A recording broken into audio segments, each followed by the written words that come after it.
Ty Burns, Just holler that you're here, okay? Here.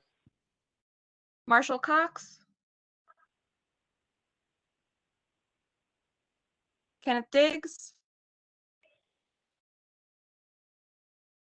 Dan Dyes, Ernest George, Johnny Graham. Just a note, this Present. is JC. Ernie won't be able to attend the meeting today. He doesn't have the computer capability. Okay, thanks. Okay, I meant to tell you when I called in, I forgot it. Johnny Graham,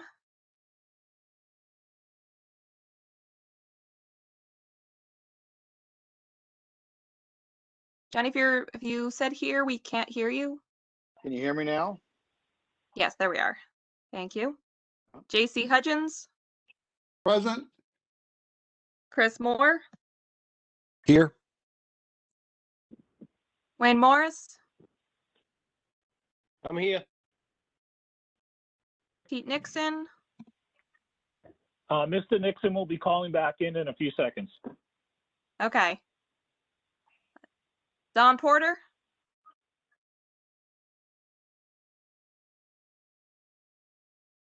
Tom Powers, I'm here.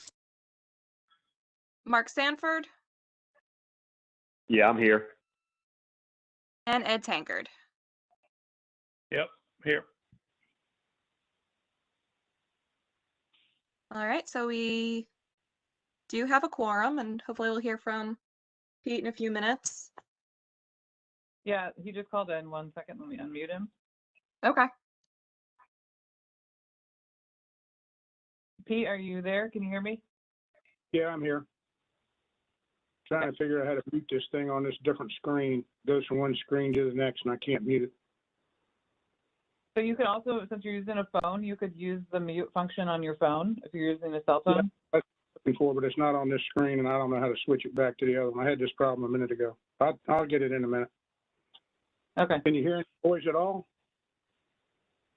Yeah, I can hear yeah. you right now, but I mean, do you hear any background noise? it just is going to depend on, sometimes the program is just weird and you're going to come through with having background noise, even if you're not necessarily moving or doing anything. So it's just sometimes better to just stay muted if possible. All right. We'll let you know if there's any problems. That goes for the rest of the committee. If your mic's live and we have any issues, we'll just mention it. We might call you offline. Okay, I got it up. All right, so just to go over Great, thank you. our public comment procedure. The first discussion will be by the committee, and then when public comment is requested by the committee or by staff, attendees will be asked to type into the WebEx chat box that they would like to speak. So if we're on the winter dredge survey and you have a question, go to the speech bubble labeled chat and type your full name and that you have a question, and then staff will be able to unmute you and you can ask your question or make your public comment. And so we'll be asking for that throughout the meeting.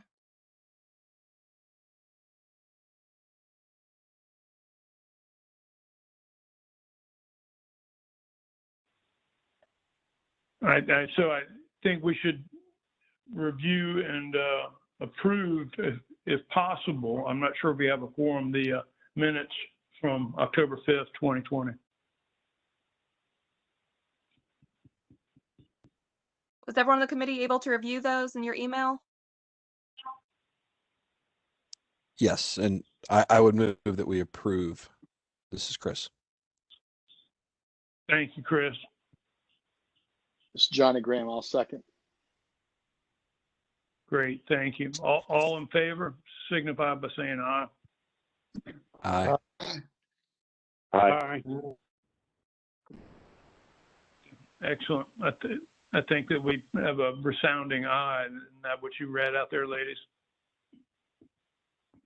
That sounds right to me. For any other votes, I think we'll probably do a roll call just so we make sure we're not missing anyone.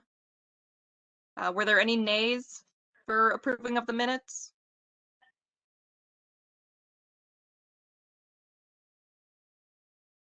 I think we're good then.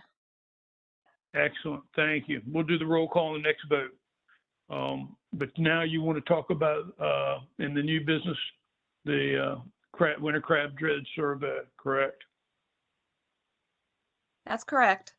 So if anyone tuned into our commission meeting last week, we went over these same results, but we'll go over them today.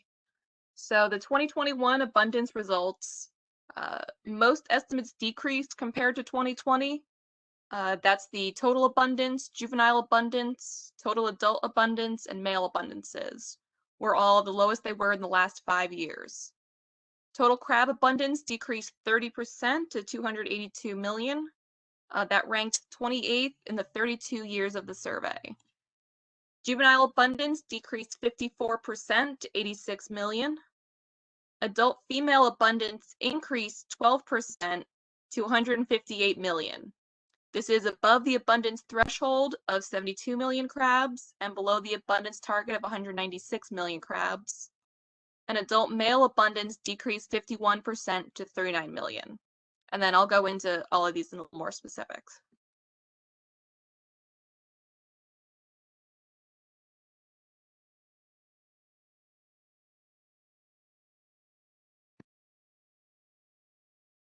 So total abundance is the number of crabs of all ages and sexes. It was below average this year, where the orange line is the time series mean. Fortunately, as you're well aware, we judge abundances by trends rather than by individual years. The abundances since 2015 have been middling and variable, and while low, 2021's total abundance is not yet worrisome, especially because driving that decrease is the drop in juvenile abundance. So juvenile abundance decreased 54% from 2020 to an all-time low of 86 million crabs. This doesn't look good, but it's worth remembering blue crabs are more like an annual crop. CMAC discussed this a few weeks ago and agreed that since recruitment is driven largely by environmental factors, they're not concerned this poses any danger to the population. In previous times, poor recruitment has meant a fishery in trouble, but that was paired with a low spawning stock. As you saw, spawning stock increased. It's above average, so we don't yet have a reason to be worried. But CMAC and staff will keep an eye on the summer trawl surveys this year to see how the dredge survey results bear out. While we don't manage to adult abundance, you can see the main decrease in total abundance was a result of the juvenile population.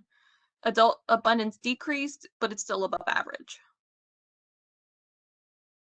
Here's adult abundance broken down by sex. Male abundance typically varies around 60 to 80 million crabs. So this year at 38.5 million crabs was a decrease from the last few years. But female abundance has trended much higher from those lows in the 2000s and increased 12% to 158 million crabs from last year. The 2011 stock assessment used a sex-specific model to establish control rules for female crabs. Previously, we measured the adult female abundance you see here against a 215 million crab target and a 70 million crab threshold. In 2017, an update to the stock assessment updated those control rules, which were then accepted for use by the Sustainable Fisheries Goal Implementation Team last year.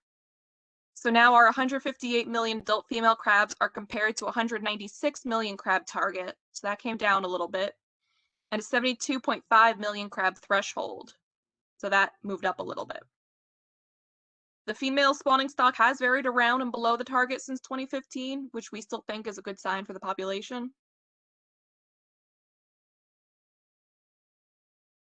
Does anyone on the committee have any questions about the population abundance results? And I know we do have Ron Lipschitz and Mike Sebo here who can answer any questions. Yeah, like, Go I ahead, heard- JC. Okay. yeah, like, yeah, I've got a question. It states we got 39 million adult males and we've got 158 million females. Is that ratio considered to be suitable by VIMS?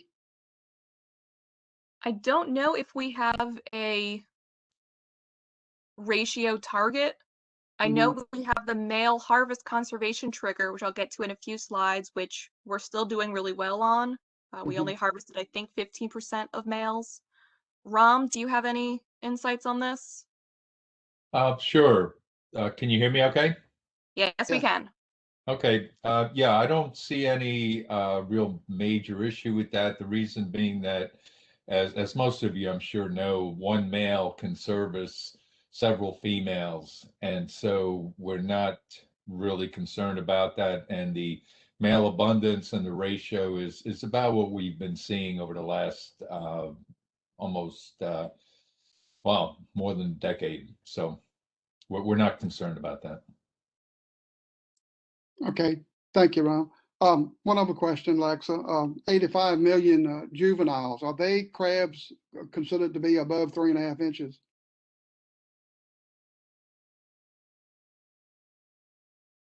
Ram, I don't have the number right in front of me.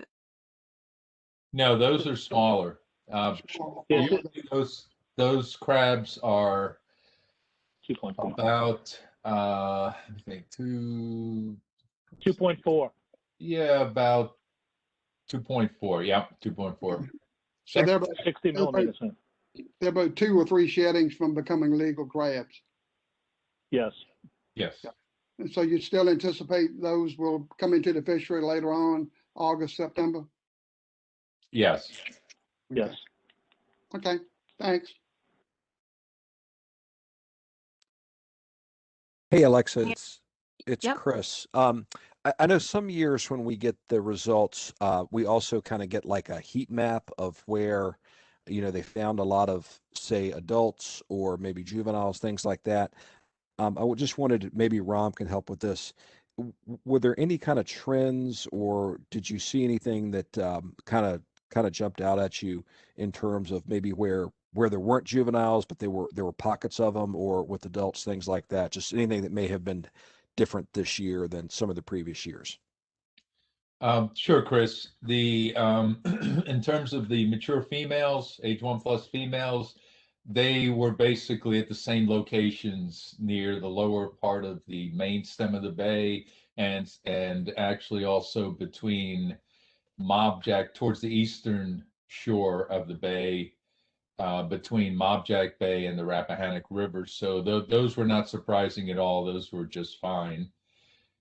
When we looked at juveniles, and I'd like Mike actually can chime in a little bit, but we had a lot of juveniles in the York River and the James River, Mobjack Bay, fewer in the Rappahannock. And I think one of the somewhat surprising things was that we didn't see that many up towards Tangier Island and so on. But let me let Mike comment on that. Summers, can you unmute Mike, Mike you're on- Sebo? Yep. Okay, thanks. Mike, Yes, you're can you hear unmuted. me? Can you Yes, hear we me? can. Yeah, we were particularly surprised at the catch in Tangier Sound and Potomac Sound this year. It was just much lower than the average on, for the rest of the survey throughout the years. But yeah, we're hoping for the best.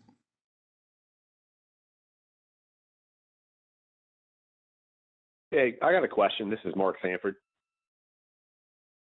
Go ahead, Mark. Yeah, in your dredge survey, are you seeing any kind of increase in, fish species that may be predators towards the juvenile crabs? Say, I hear about the catfish or speckled trout or puppy drum. Are you seeing an increase in any of that, or are you catching those? That's my question. So we don't typically catch those, but we have heard from an increase in red drum in the bay. And, there is a possibility, I don't know exactly when that increase happened, whether if it started last fall, then it would definitely have affected the juveniles and recruitment, similarly to what we think may have happened in 2012. But I would leave it to Pat so the answer is no, we don't catch that in the dredge survey typically.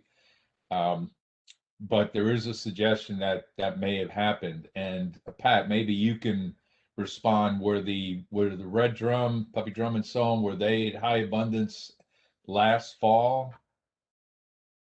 Yeah, I was going to look up the MREP numbers. From my personal experience, yeah, they were looking pretty high last year, similar to what I think 2013 they were incredibly high.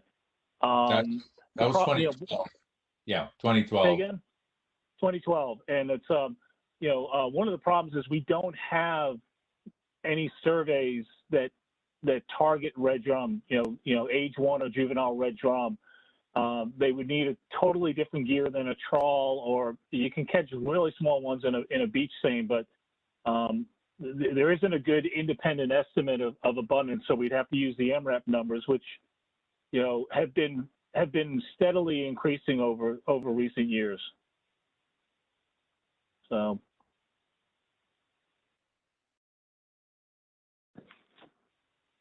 I just don't know if they're as high. I mean, I don't know if they're as high as they were in 2012, though. And then also regarding the catfish, the thing is that in the James and the York rivers, we did see fairly high abundance in the juveniles. It was primarily, as Mike said, in Tangier and Potomac Sounds, where there really, as far as I know, there aren't that many blue catfish up there, at least not yet. You catch catfish up the Potomac River all summer. I don't see any great big ones, but you definitely catch them. And I don't know what kind they are. They're probably blue cats if they're over there. Yeah, Mary Fabrizio is she's got a study to look at gut contents of blue catfish in the lower estuarine areas, and it was kind of delayed, and so we don't have all the results yet. But when those numbers come out, we'll have a better indication of what percentage of the blue catfish diet is going to be blue crabs. So I know last fall over on the eastern shore, like in the creeks and up the bay, like Tangier North, a lot of the crabbers were complaining about puppy drum. I can't speak for everywhere, but over here it was definitely plenty around. Yeah, Alexa, this is JC. Go ahead, JC. Yeah, I'd just like to make a general comment from a waterman's perspective. We've been seeing, especially on the western side of the bay, we've been seeing all the watermen that I talk to have been seeing below normal abundance of crabs, whether it be the Pianki tank or the Rappahannock or the Knobjack. We've had a good pocket of crabs over Cape Charles down to Fisherman's Island. They've been doing good over there, had a real good spring, and a few down in Willoughby. But, from what I've seen in the older people, Ernie, everybody that's crabbed all their life, it's to me, as a waterman, it doesn't look good. It's good for prices because we're really getting a real good price now. But man, the abundance, I mean, we're talking 3 to 5 crabs to a pot on 2-day soak. I mean, it's should be catching 15 or 20 crabs. So it's just as a general observation, it looks to be worse than what I think we're putting it up to be. Okay, thank you. Okay. Yeah, I've got another question. This is Mark Sanford again. Since we've stopped dredging, are you seeing year after year where crabs are going and basically seeing that abundance there year after year? Or are they pretty much spread out throughout the whole Chesapeake Bay? I mean, is there one area that stands out to you, or did crab dredging actually break the big schools of crabs up to disperse them throughout the bay? I'm just curious to know, is there a trend showing larger amounts at your sample stations per se? Yeah, sure, Mark. What we had seen before 2008, when we had the big change in regulations, including elimination of the dredge fishery, we had typically seen this decline in female abundance, pretty sharp decline in female abundance as you went from late November through December, then on to February and March. And by March, we would get very low densities of crabs, even February and March. So that was typical before 2008. After 2008, then we typically would not see that decline unless there were some kind of a sort of winter, severe winter. We would not see that decline. So we would consider the high densities that we would see in November, December would persist through January, February, and March. So that's the biggest thing that's most obvious after the regulation. Okay, and my question is, are those crabs there year after year? You know, they say there's nothing on the Western Shore, and I agree. I crabbed down in Lynn Haven, I caught nothing. I moved to the Cape Charles area, and I caught crabs. And, you know, I think there's probably a fairly large amount of crabs. But what's happened since crab dredging has ended, the crabs are not being dispersed throughout the whole Chesapeake Bay like they used to be. You know, that's my comment, I guess. Yeah, along those lines, what we now see the pockets, like for instance, I mentioned this year, and the pockets persist through the winter. So for instance, as I said, there was this, as usual, there's a big pocket down near Lynn Haven, well, really between Lynn Haven and the mouth of the James River. That pocket sometimes is closer to Lynn Haven Bay and to Cape Henry, but in this year was a little more towards the James River. There's another big pocket that happens right along the channel of the bay, or near the channel of the bay main stem, between Mobjack and the Rappahannock rivers. And so that's maintained.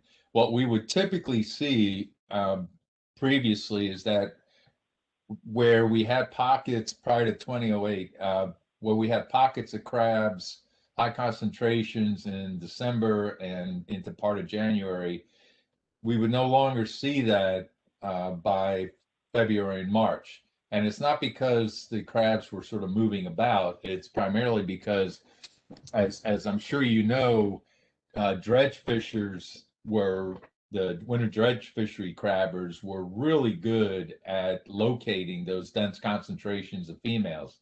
And what they would do is they would then deplete those areas, and so that it would almost homogenize the abundance of females throughout the bay main stem.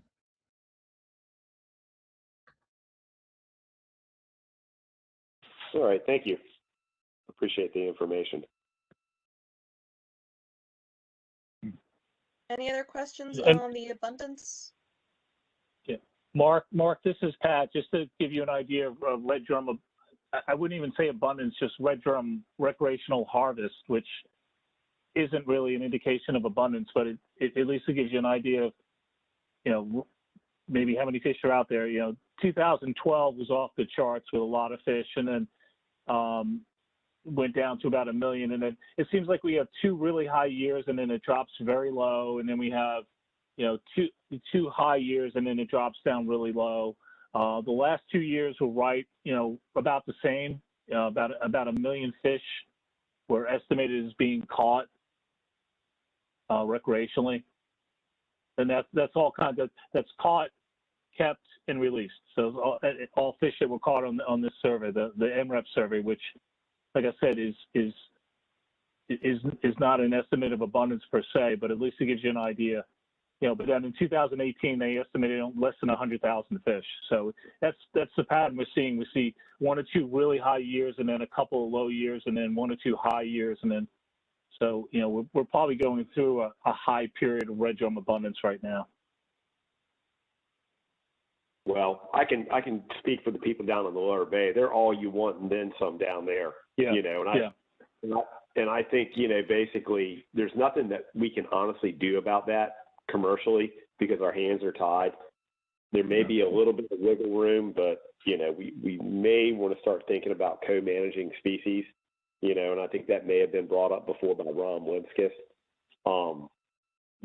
But anyway, that's all I got to say.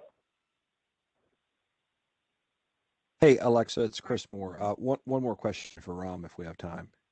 Mm-hmm. Ram, that lack of abundance in the Tangier Potomac area, I don't know if it's causation or correlation, but the SAV survey, obviously from the previous year, noted a real reduction in SAV in those two areas. Do you think there's a causation there, or do you think it just happens to be two data points that just happen to be lower for both those things? Yeah, that's a really good question, Chris. What I would suggest is that I think you are on track with that, where seagrass abundance, particularly in that area, because it's such an expansive area, and the juveniles are going to be throughout both sounds, and the decline in seagrass, I think, could easily have led to reduction in refuge. And then when you combine that, of course, with increased drum abundance, then that certainly would lead to much higher mortality rates due to predation. Yeah, I think that's a definite possibility. Thanks, Ram.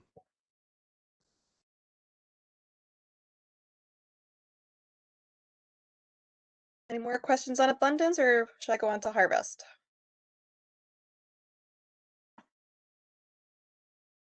We can always come back at the end, because we will talk some about abundance here with some of the triggers.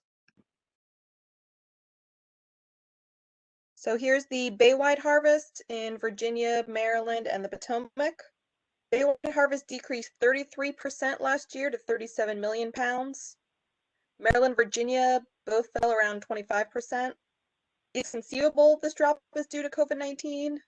Restaurants and picking houses were affected by COVID and COVID restrictions, and picking houses further restricted by labor shortages in the H-2B program for the foreign workers. In contrast, I know I've heard from some of you, from a few Virginia retailers, the retail market was strong in 2020.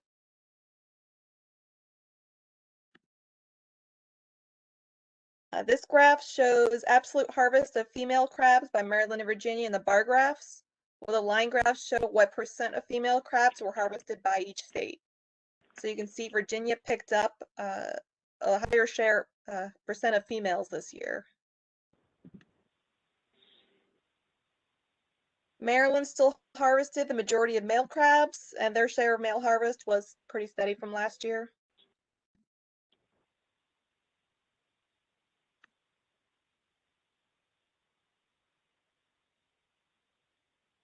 So the female exploitation rate control rule, or what percentage of female crabs can safely be removed from the population, was also revised with the 2017 stock assessment update for a 28% target and a 37% threshold over which the population would have overfishing occurring.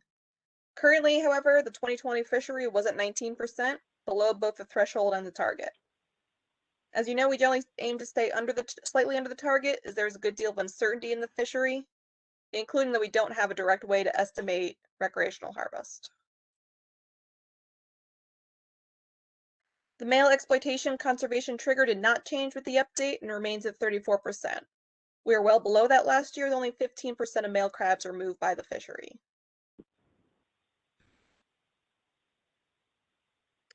I've also included this graph, which shows the relationship between juvenile abundance and baywide harvest. You can see the two typically track together, not, the rises and falls won't be the same size, but generally they will rise and fall together, likely because the juveniles do recruit to the winter, to the fishery by fall. Now we'll get into Virginia specific harvest. Altogether, Virginia harvested 21,390,263 pounds of blue crabs.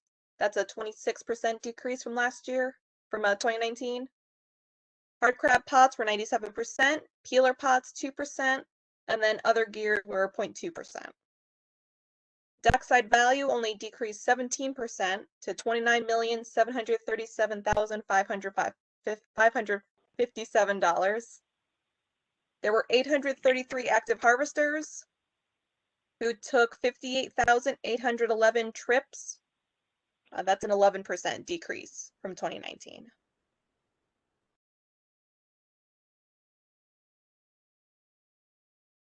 Total harvest and value both decreased, with a total dockside value of almost 30 million. This is still the second highest value in the last 4 years, even though it was the lowest harvest, but we do understand prices were pretty good last year.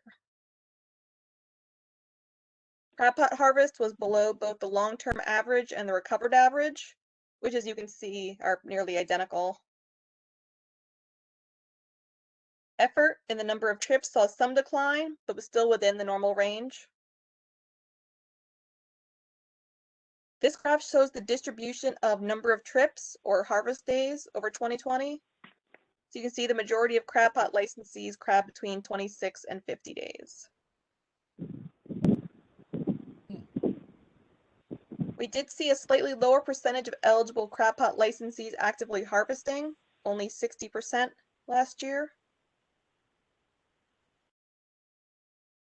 In most years, crab pot harvest by month peaks in April and again in late summer, as you can see from the orange line depicting the 2009 to 2020 averages. This pattern held true in 2020, with April not appearing to have taken too much of a hit from lockdown. In 2020, the crab pot season was extended until December 19th, but December only had 173,000 pounds harvested. December harvest, as you know, is very dependent on the weather. So I don't know if anyone here harvested in December. And I also know a lot of the crabbers do switch over to oystering by that time. Peeler pot harvest decreased 44% in 2020 for the lowest harvest in the last 2 decades. Peeler pot effort also decreased, with the number of active harvesters, the number of trips taken down 11 and 15% respectively. Catch per trip also decreased by 34%. And peeler pot license eligibility and number of active harvesters still shows that downward trend in participation in the peeler pot fishery. Only 31% of eligible licensees of eligible licenses were actively fished in 2020. So that's it for harvest. Does anyone have any questions on those graphs or that information? Or any comments? Alexa, JC? Yep, go ahead, JC. Yeah, you said 833 active harvesters. Was that people that bought their license, or that people reported actual catch? People who reported catch. Okay, 833. Okay, thanks, fine. Hey, Alexa, it's Chris. The slide that you had in there about number of days fished. Yeah, 26 to 50. I was just kind of wondering, and maybe some of the commercial folks on this can help. Is that number of days that they harvested, or, as some folks referred to earlier on the call, if they had a 2-day soak time, and you only harvested 1 day, would you count that as 1 day? Or just 26 to 50 being the highest seems like a low number, considering that I think most of us think of the crab season as being at least 3 or 4 months long. Mm-hmm. Well, that's number of days with reported harvest. Okay. So if you brought crabs in on the 12th and again on the 13th and so on. But I will note that this is across all license categories. I don't have it on me, but in the past I have broken this down by license categories. And you can see that those with the lowest pot category often skewed a lot fewer days fished, while those with like the 425 pots often fished a lot more days. All right, thank you. but this is just overall for the fishery.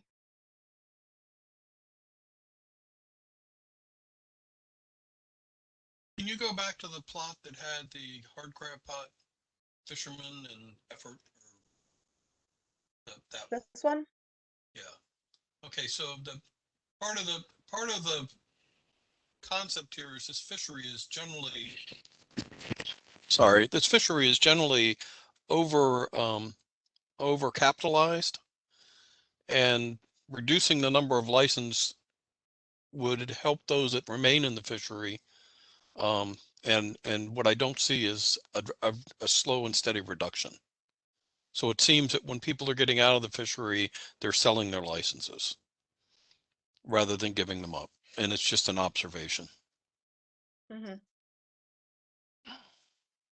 Now we see a much different trend with the peeler pot license activity. Does anyone have any insights on that? Yeah, this is JC. I think that kind of goes back to why we set that program up that way, to be able to sell your license. For the older people that are retiring in the fishery, it gives them an opportunity to get a little bit of money for retirement, or 401k to kind of cover their 50 years in the fishery. So I think that's where those numbers come from. Mm-hmm. They're not going to. Everybody's going to sell their license. They're not just going to give the license up. Yeah. Because there's no qualifications to selling your crab license. I don't believe it is oyster wise. It's a little more difficult to sell that, but crab wise, just post it online, sell it. Yeah. Mm-hmm. Okay. And Tom, this is Pat. We have circumstances where someone, they're getting up in age and they still holding onto the license, and they may not fish it for a few years, and then they turn around and sell it to a young person who starts actively fishing it. So, so our activity level could, pop up if that goes up. I mean, if you look at our demographics of our commercial fishermen, I want to say like 60-something% of them are over 50 years old. So our fishermen are aging out, and so we're going to see. We'll probably see a shift to this in the future. But part of the I call it discussion, when they did lock the fishery down and not allow any new licenses to be issued, was the concept of eventually the number of licenses available will go down sufficiently that you can start opening it up again and let more people in different ways. And so that we're not so overcapitalized on the fishery. There's just too much gear in the water, I think, for the number of crabs we have. Yeah, I know that's why the waiting list has that abundance over time trigger. Yeah, Tom, you go to Maryland and see how many crab pots they set up there. They set 3 times the amount of pots that we do in Virginia. I mean, it ain't no comparison. We can fish 425 in Virginia. They can fish 900 in Maryland.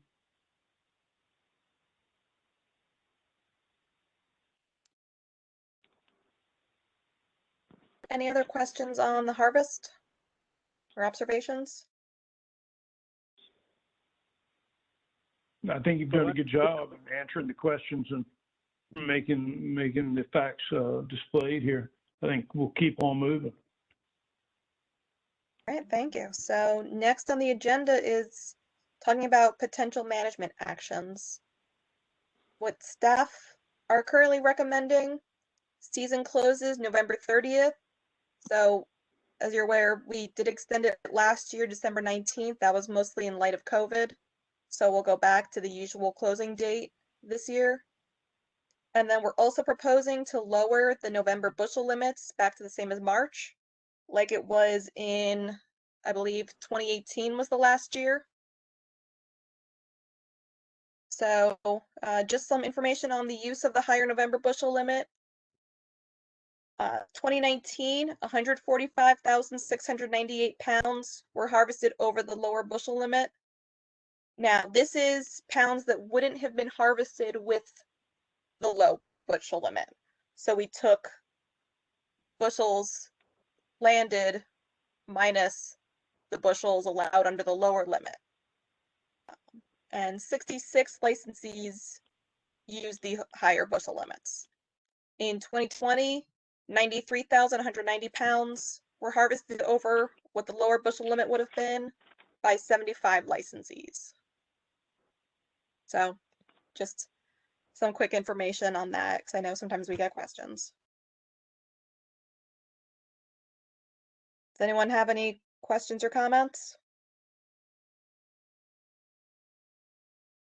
Yeah, Yeah. Alexa, see, I think, what we need to do is just monitor it through the summer here and see how the juvenile crab participation, how it works into the fishery. And hopefully, by, September or so, maybe we'll have a better idea of if that number goes up, what we can do. I noticed this is just a November numbers. You didn't include any December numbers, did you? December, I think the total harvest was, I had in my presentation, I think 173,000. Okay. I don't have any information on how many bushels people were landing, but that's, Okay. Yeah, I mean, comparing the total amount in December to just what was over the lower bushel limits in November kind of shows the scale of the thing. So put it from 93 to about 95,000 total, something like that. Yeah. Okay. I mean, that would be my recommendation, that we just continue on and see how the juvenile recruitment enters into the fishery later on this summer and this fall and kind of go from there. Yep. I know at the Stock Assessment Committee meeting, CBSAC, both Virginia and Maryland said we will keep an eye on those summer trawl surveys. Okay. Okay. Yeah, this is Mark Sanford. I've got a question. During the dredge survey, do you feel like we missed a lot of the juveniles because of the the fact of the matter is we don't actually have the boat that can only go into 4 foot of water. I mean, do you think a lot of those juveniles are actually missed in your opinion? Because I know that's been discussed before. Yeah, Mark, we know that we're missing a very large fraction of those. And it's, I personally think, based on some data that we collected a few years ago, it's somewhere between 60 and 80%. They're in too shallow water. So yes, you're correct. And in fact, I was going to raise that as one of the potential explanations, is that if they were not susceptible to our gear, then it is possible that, we'll have an increase in juvenile abundance sometime soon. Right. So unfortunately, we had requested funding to add a shallow water dredge survey, winter dredge survey, but we were unable to get the funding from the legislature. So we right now realize that it's an index and that it may be a biased index in terms of, 1 year we might have we might be missing 60%. The next year we might miss 80%, because of water temperature or whatever it is in terms of their growth and susceptibility to dredge. So yes, that's one of the issues we have, and that's also one of the main reasons why we are so focused on the reference points being F1 plus females as the spawning stock. So yeah, and another point about the juveniles is that a very good predictor, probably the best predictor of harvest in the following year, is the total number of basically crabs that are age 0 and age 1 and older. So the total abundance is usually a pretty good predictor of that. Because the juveniles that we catch in the dredge survey, we think are the ones that are going to grow fast enough and to a legal size by the fall. I'll also add on to that, that's why we try not to make any drastic changes based on 1 year's data with the juveniles. If there's a trend, we see several years in a row of low recruitment, we might have to look at things, but we're not doing anything drastic this year because we did see this dip. Yeah, and let me And the back that up. Let me just Go ahead, back that up with Alexa. What Alexa's saying is that one bad year does not really, as she mentioned, does not really concern us as much. If we see 3 years in a row, then I think we are going to be concerned, because that's exactly what happened in the 90s, that all of a sudden we saw not just the spawning stock, but recruitment also remaining low and consistently low. Hey, Ron, and they start this survey, winter dredge survey in December, is that correct? We typically will start, if we can, the last week in November, sometime there. Sometimes that's early December. Before the dredge fishery was closed, we would start it before the dredge fishery would open. And so that we would have sort of a baseline. But we typically will start at sometime around late November, early December, and then go through March. March, okay. Yeah, I was, it's just a little confusing because, I mean, everybody crabbed and I was oystering in the Rappahannock, and they crab potted, right to the last day, right at the mouth of the Rappahannock River. So the crabs, I mean, they were going out, but they weren't in the lower bay by no means. So, I just personally, from my experience, I think climate change and water temperature is drastically changed in the last 10 years. And I think that's having a bigger impact than a lot of people think it is. We very rarely have winters where we get water temperature below 40 degrees. So I don't think a lot of crabs are even going to the traditional burial grounds per se. What do you think on that? Well, No, I and think Ron can explain it further, but they do calculate the overwintering mortality, the number of dead crabs they're pulling up come February, March. And that was not anything remarkable this year. I think it was it 2014 had the high overwintering mortality, but this year was low to average. Okay. All right. Thanks.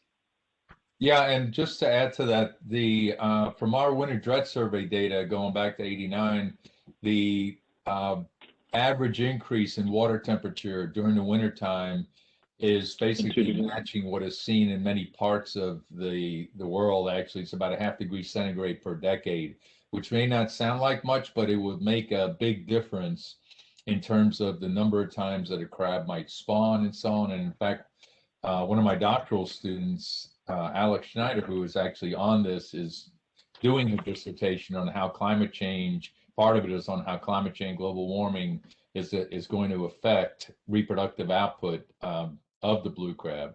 Because we think it might have a good, it might be beneficial. On the other hand, if they don't carry enough sperm from their mating, it may not help. So anyway, she'll be working on that for the next couple of years and then present it to CMAC. Okay. Thanks, Ron. Hey, Rom, quick question. Are you all taking water temp at the surface or both at the surface and at the bottom? We take it at the bottom, but let Mike answer. I know we take it at the bottom, but let me let him answer. You hear me? Can you hear me? Yeah, You're a little bit quiet. Okay. Yes, we take all of our hydro data at the bottom. And this year we actually did not start until December 17th for several reasons, but one was the water temperature really wasn't that low until after the first 10 days or so of December. Thanks, Mike.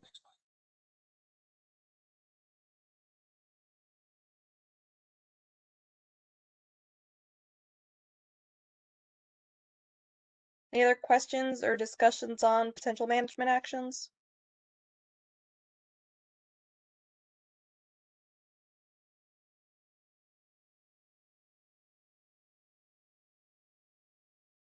All right, hearing none, we'll move on to our next agenda item, which is an update on the shrimp fishery from Pat.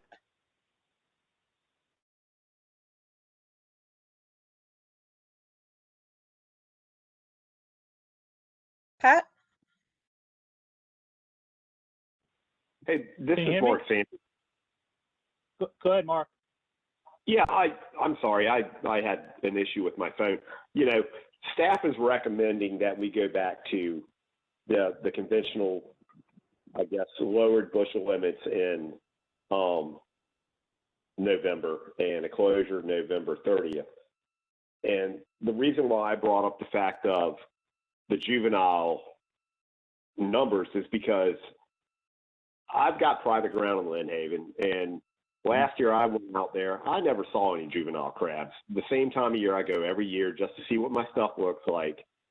And this year I went out there and I saw more juvenile crabs than I've seen in a long time. And, you know, my thing is this, I feel like we've missed a lot of juvenile crabs, you know, whether or not they're going to get eaten by puppy drum, catfish, or whatever, and that we really should keep our minds open about this and basically think about having a longer crab pot season. You know, we gave up basically crab dredging. We need to be more competitive with other states, you know, for our crabs by allowing the crabbers in the state of Virginia the opportunity to crab later in. And I'm not saying a year-round fishery by no means, but, you know, we have a healthy spawning age female stock.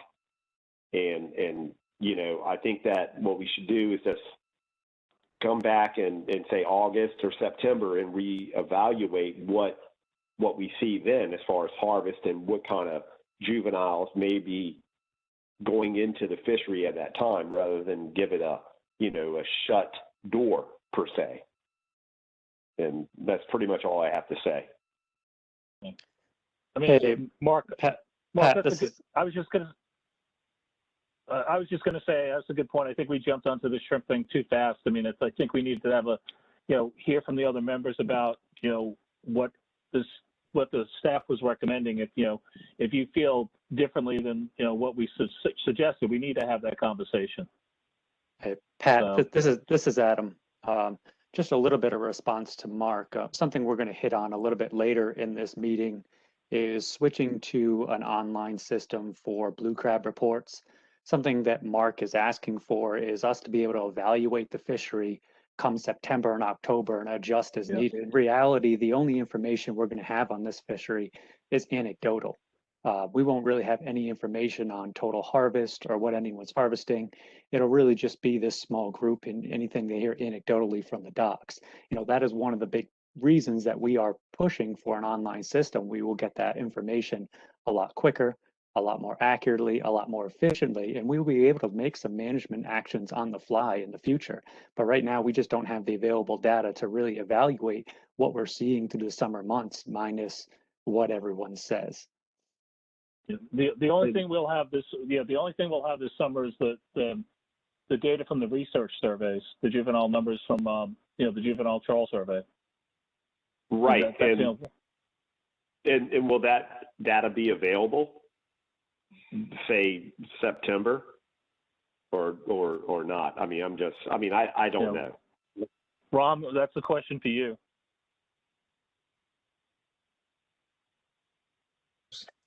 Sorry, I'm muted and unmuted at the same time. Yeah, I'm working with Mary Fabrizio, who runs the trawl survey, to basically get that data and get it as soon as we can. So again, I'll be talking to her and I can report on that maybe at the next meeting. Okay.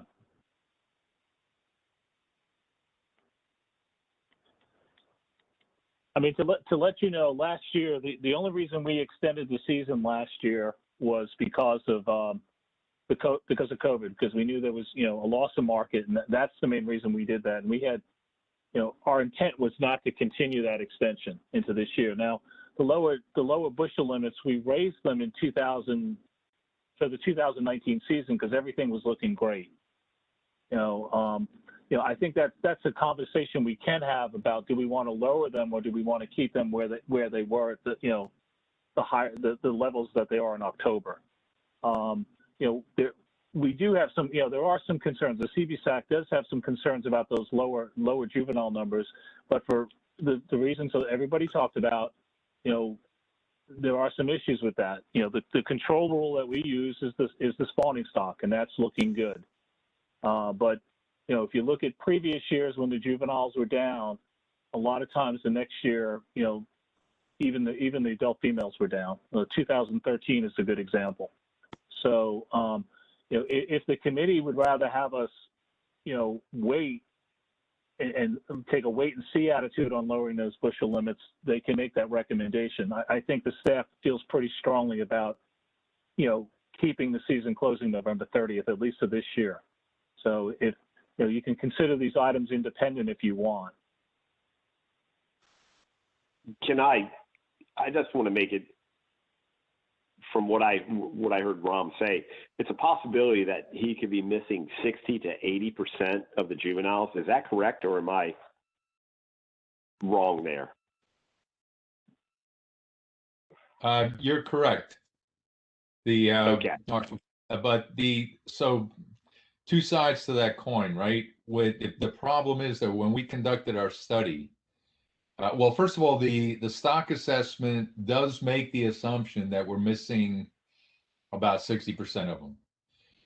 We know that number, when we did it 1 year, actually sampled, we estimated we were missing closer to 80%. So it would not be a problem if the sort of percent that we're missing is the same from year to year, because then the age 0 estimate would be a relative index of abundance.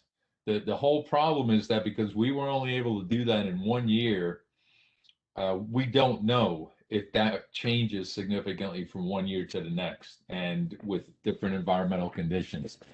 So and as I said, we couldn't get the funding to do that. However, what we're doing now is we're actually working with the trawl survey data and trying to analyze whether or not that can sort of serve as a second index of abundance that may be more reliable in terms of juvenile abundance. So we can report on that sometime later on, but that's what we're working on right now. We're hoping that can happen, but we're not sure quite yet until we finish the analyses. Okay, thank you.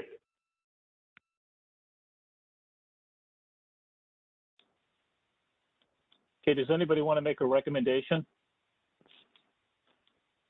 This is Johnny Graham. I'd like to just make a comment.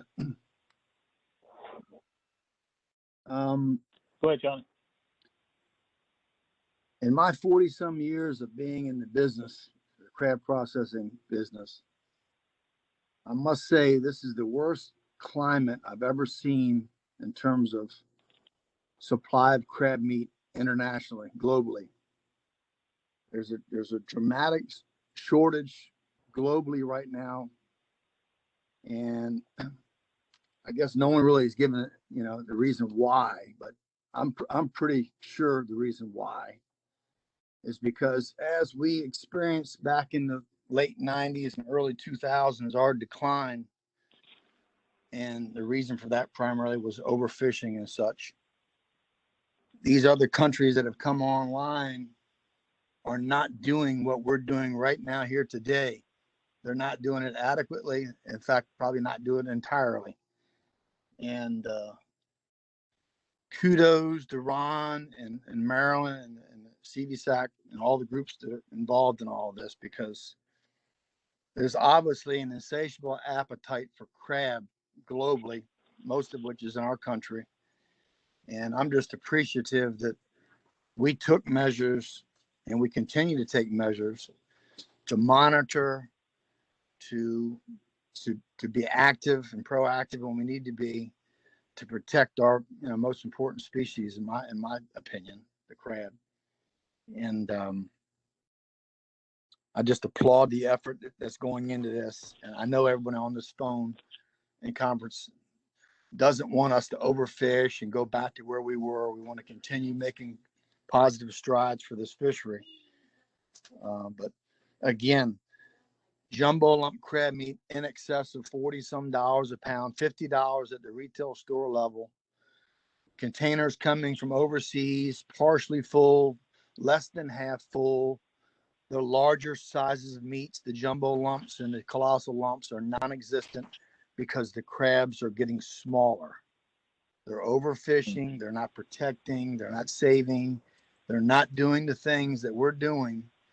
And it's going to come back to help us tenfold if we continue on this course and to continue to do what we're doing.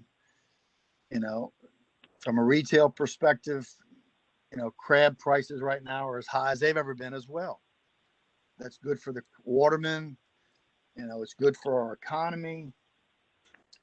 You know, as far as recommendation going forward, you know, I'm hearing the comments about water temperature going up and, you know, the trawl survey not being really adequate in terms of into the shallow water estuaries where we know they are. It would behoove us to take a wait and see approach on our next move here. Personally, my company, as others are in this industry, are still tied up in this mess of a visa program that we have. I've got 12 workers right now, been here since April. I'm entering into another lottery. Hopefully I'll be successful. If I am, I'll get 18 more individuals. There are others in the state in the same situation.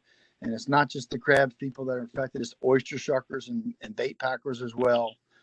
So it's a bunch of us involved. It's not a good situation. And, you know, for my personal sake, I haven't had opportunity to do much production this year thus far, and I'm not going to be able to have the capacity to have much production probably till later on in the summer if I'm lucky with the lottery, if not the fall at the very best. So I look at the fall for, you know, an opportunity for my company to try to make some hay.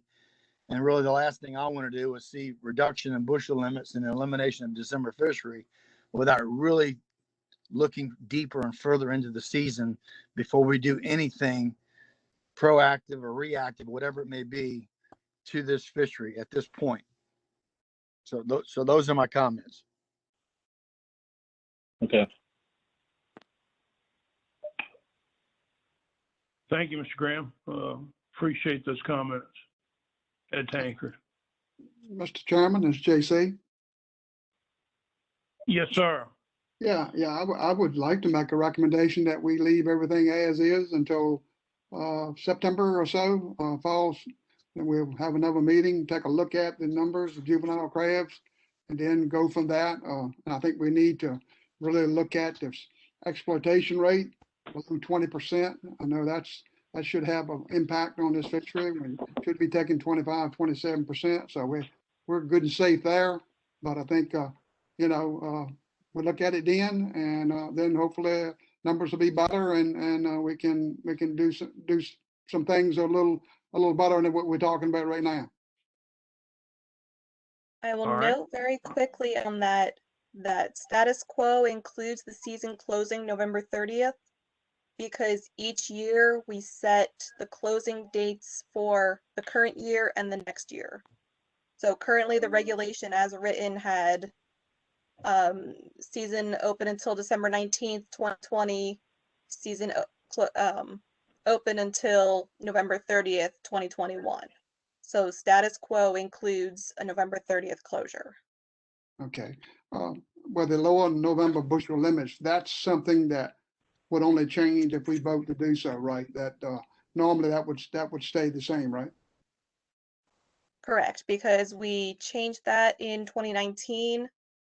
The bushel limits are, we have to change the date, but it's per year. So we change a 2018 to a 2019, a 2019 to a 2020, but there's just that one bushel limit. So when we changed it in 2019, it stayed the same for 2020. And if we don't change it, it would stay the same for 2021. Okay. Yeah, JC, Yeah. if we don't do anything, the higher bushel limits in November will remain if we don't do anything. Okay, great. Okay, that's what I want to find out. Okay, thanks. That's my recommendation, that we stay status quo till then. All right, excellent. Okay. Is there a second, and is there any other discussion on that? I'll second the motion, Ms. Johnny Graham. All right. So, Right. Lex, Just to be if clear, you would. yeah, Go just ahead, Pat. Mr. Chairman, just to be clear, so the motion is that the season will close November 30th, and we will keep the November bushel limits the way they are. Is that correct? As I understand, is that correct, JC? That's correct. Okay, that's good. All right. With, with the possibility that in September, we look at the juvenile numbers, if they go up, then, possibility, we look at it from there and extending the season into December. That's exactly what we did last year. Okay, exactly. Look over Okay, it. Okay. thanks, Pat. All right, can I have a clarification here? So what you're saying is it's going to be the same bushel limits in November with a possibility of reevaluating the fishery with a possible extension. Is that correct? I believe that's what was recommended. Okay. All right. That's what I Yeah, heard. come fall, based on the survey, the committee could recommend lowering the bushel limits. They could recommend extending the season. I think it's up to the crabs and up to the committee. Okay, and the staff will definitely bring this, have a meeting set for CMAC in September, October. Is that correct? For this, reevaluation. Yeah, I mean that's what we did last year. I mean, it's Okay. we We'll usually just need we go ahead, Alexa. We'll just need to check with Mary and Rom when that data is available. Okay. I just want a clarification of that. Okay. Thank you. Great, Mark. Thank you for making sure we're all on the same page. All right, should we do a roll call, Alexa, on this? That's what I would Sure. suggest. Let me pull up the list.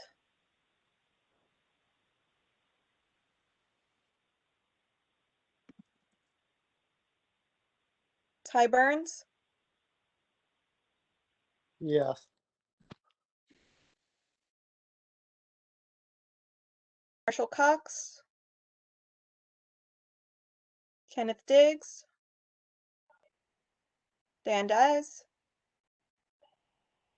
Ernest George, Johnny Graham,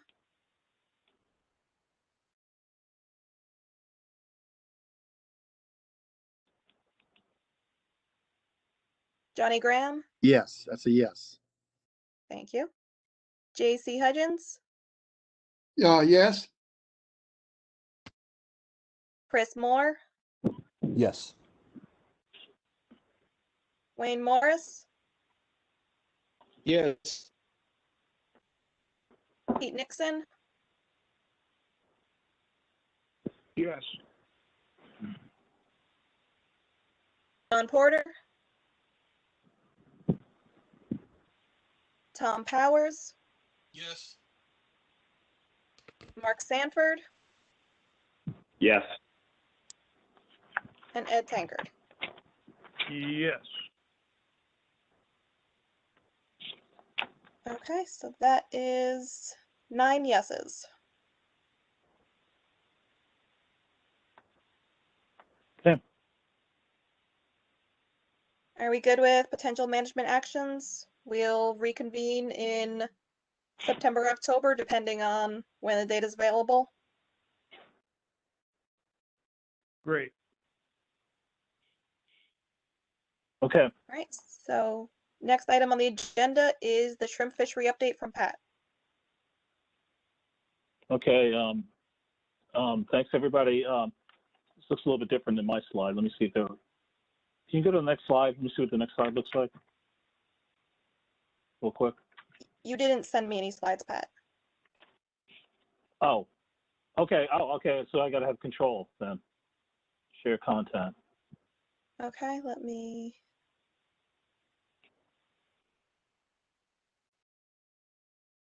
You should be a presenter, Pat. I should be.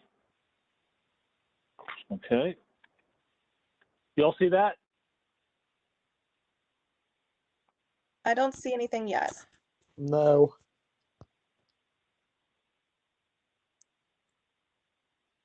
How about now?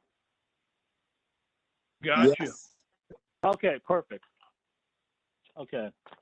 All right, thanks, everybody. It's kind of interesting that we're having these conversations with, talking about, increase in red drum and water temperature and things like that, because a lot of you are probably aware that for the last 4 years, we have been working with an experimental shrimp fishery, primarily off of Virginia Beach. And it has been very successful to the point where the secretary has asked us, go ahead, make this a bona fide fishery, start regulations for it. So I just was giving all of our advisory committees an update on it so they can see what we're planning on doing.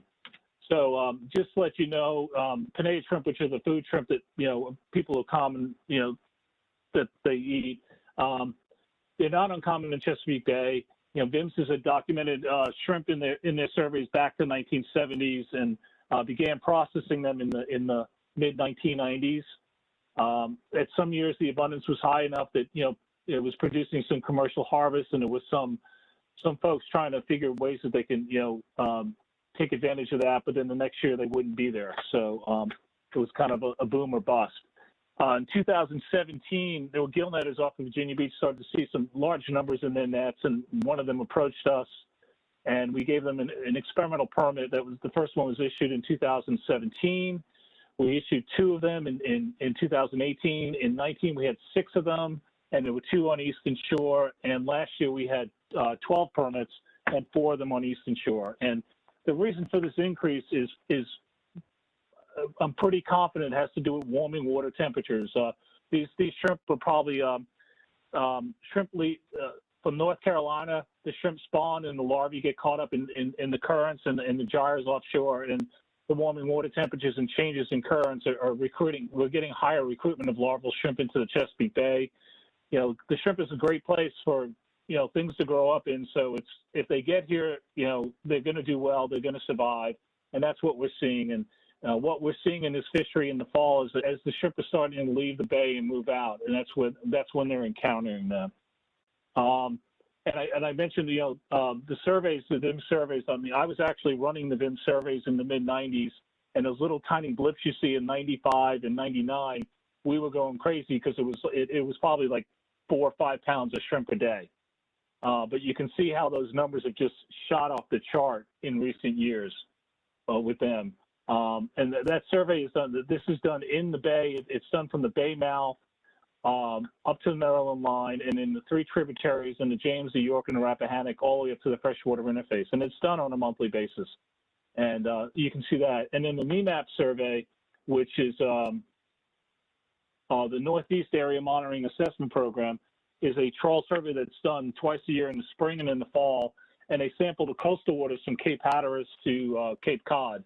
And you could just see starting in 2015, the numbers have just shot off the charts and how many they've been catching. So, when I first came on board and I was asked by former Commissioner Bull to look into this, I was like, well, I think what you're going to have is you're going to have one good year and then it's going to be hit or miss. But that obviously hasn't been the case. We've continued to see high numbers of shrimp, and it's primarily due to the warming water temperatures. And this is just showing, what we've seen in this experimental trawl fishery over the last, 4 years. Looking at the chart itself, the blue bars on the graphic are, the harvest, and you can see how that's increased. And the black line is the catch per trip.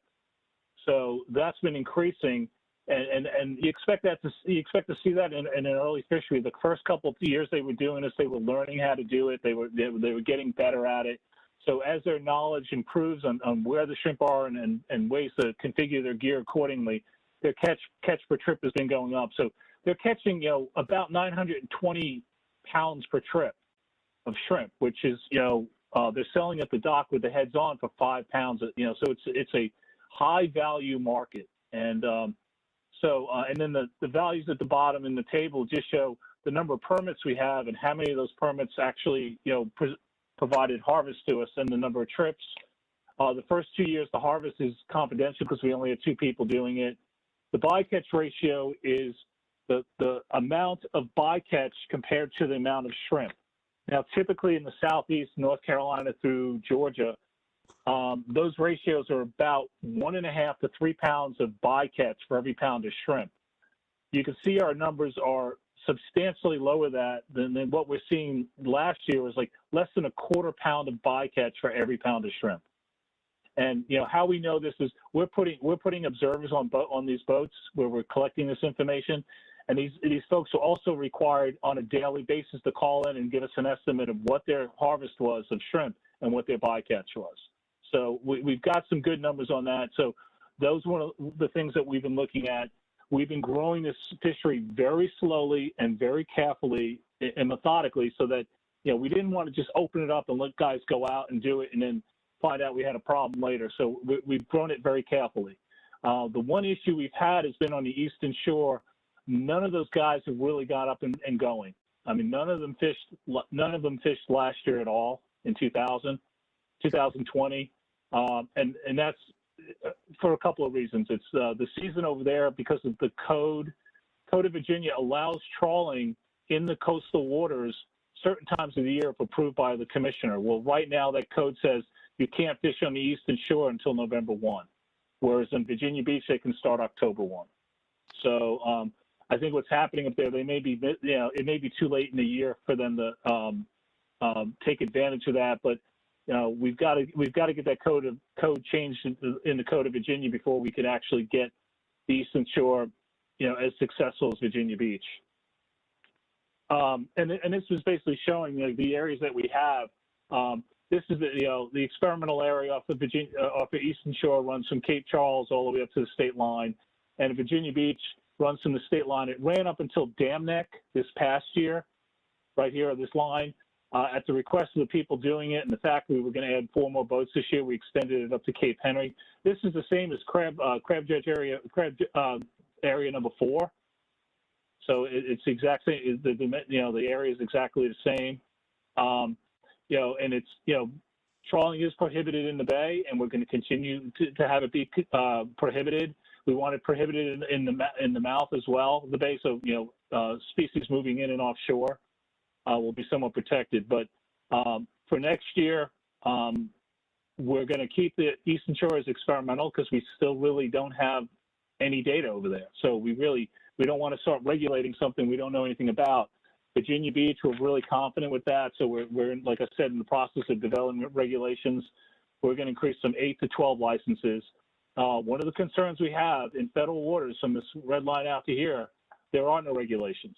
So we're seeing a lot of North Carolina boats come up the coast and, you know, trawling right outside our state lines and, you know, catching shrimp and bringing them into our ports. Which is, you know, we do have some concern about that because the gear that we're using is a 16-foot net. It's a beam trawl. And so the width of this is only 16 feet wide. And the dimensions are similar to the meshes used in the Southeast states, 1.5 to 2 inch stretch mesh. The duration, we're keeping it under 30 minutes so we don't have any issues with protected resources, turtles, and possibly sturgeon. They are required to have a NIMS or a North Carolina approved bycatch reduction device. And because of the size of the net, it's only 16 foot, we don't require a turtle excluder device. And to give you an idea, you know, this picture here with the 220 feet of net, that's what a typical shrimper will use in the coastal waters of North Carolina, South Carolina, and Georgia. Their tri-net that they use is what they use. They use it like to check. They'll pull this up every 30 minutes or so to see if they're actually catching shrimp. This is the size net that we're using compared to this 220 foot. We want to develop this as a small boat, small gear fleet, rather than having, you know, these much bigger boats, 90 to 100 foot boats, you know, trawling up and down our coast. And so it's been real successful so far. A lot of the guys are marketing it. You go on Facebook. They say when they're leaving the dock. They say when they're going to return. People are meeting them there and buying it right off the boat. So it's been, you know, it's been really good for the Virginia Beach market down there. we're hoping that, by extending that area a little bit in Virginia Beach, we might start to see some boats out of Lynn Haven as well.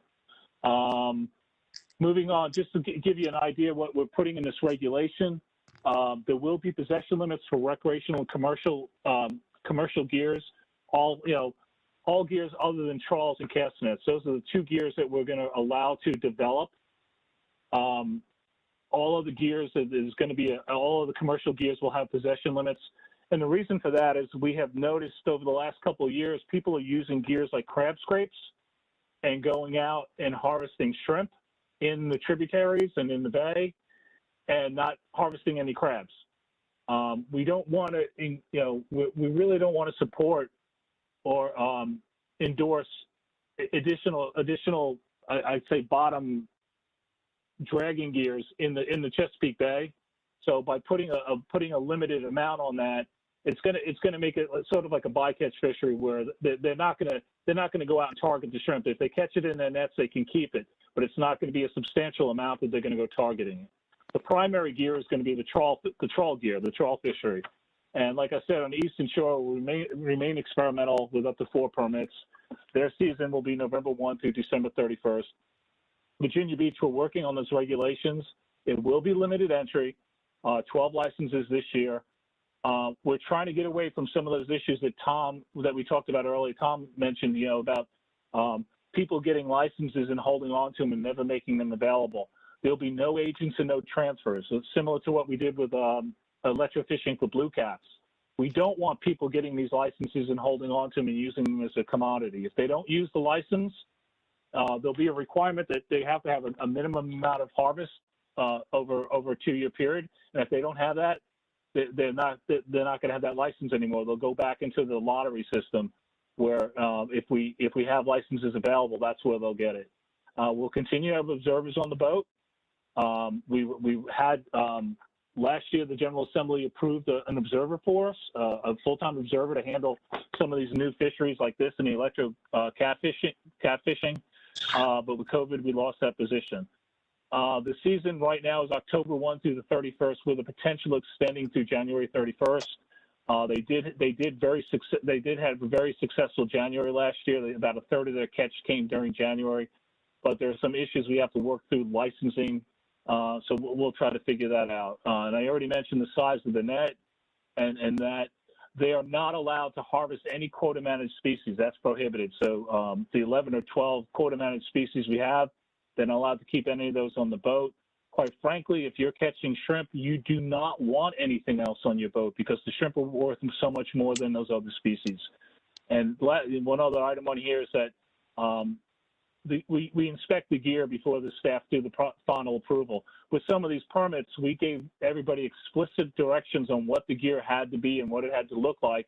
Somebody would get the gear, they would get a permit through the lottery system. We go there, inspect it, and they have a standard 40-foot trawl net that they wanted to use. And we're like, no, we told you what 16 foot, and it had to look like this.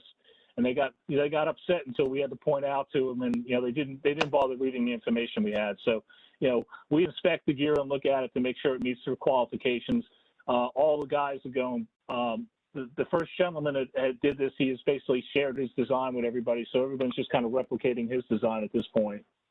And right now, we're this month we're going to bring this before the commission for a request for public hearing. We have, on an annual basis for the last 4 years, given them an update on what this experimental fishery is doing, so they're aware of it. If you're interested, you can go onto our website and look at the February commission meeting. And Chris Davis, who oversees this, the observer program for this, gave a really nice presentation and the results of what we were seeing, on each year. In July, we'll have the public hearing and hopefully get the regulation approved. And then we'll open the application period in August, and then we'll do the lottery in September with the Virginia Beach season opening, like I said, October 1 and November, Eastern Shore starting on November 1. So it's been one of those fisheries that it's been a real good success so far. Our commission has been really happy with the way we've approached this, where we've taken a slow, methodical approach with it. But after 4 years of doing it experimentally, we're kind of like, it's time to move forward and try to make this a regulated fishery. at least off of Virginia Beach. So I'll take any questions anybody has at this time. Yeah, Pat, this is Mark Sampson. Go ahead, Mark. You can go ahead, Tom. Pat, there's have you got statistics and data on the actual bycatch species and distribution of? I mean, is that what you want? Yes, thank you. There you go. Those are the species, and it's okay.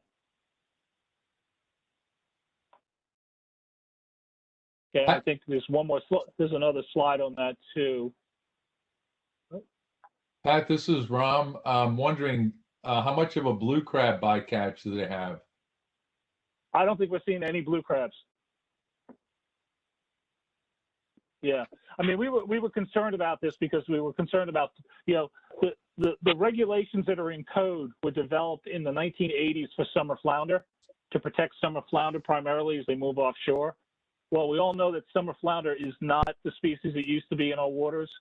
But you know, we were concerned about some of the species, summer flounder, blue crabs. Primarily, what we're seeing is, you know, a few of the cyanids like spot croaker, whiting, but there's not a lot. I mean, you can see the fish that are here. It's mostly it's a really small percentage. And if you look at bycatch over the years, you know the blue bars on here are the shrimp, and I guess the yellowish brown or yellowish gold color is the bycatch.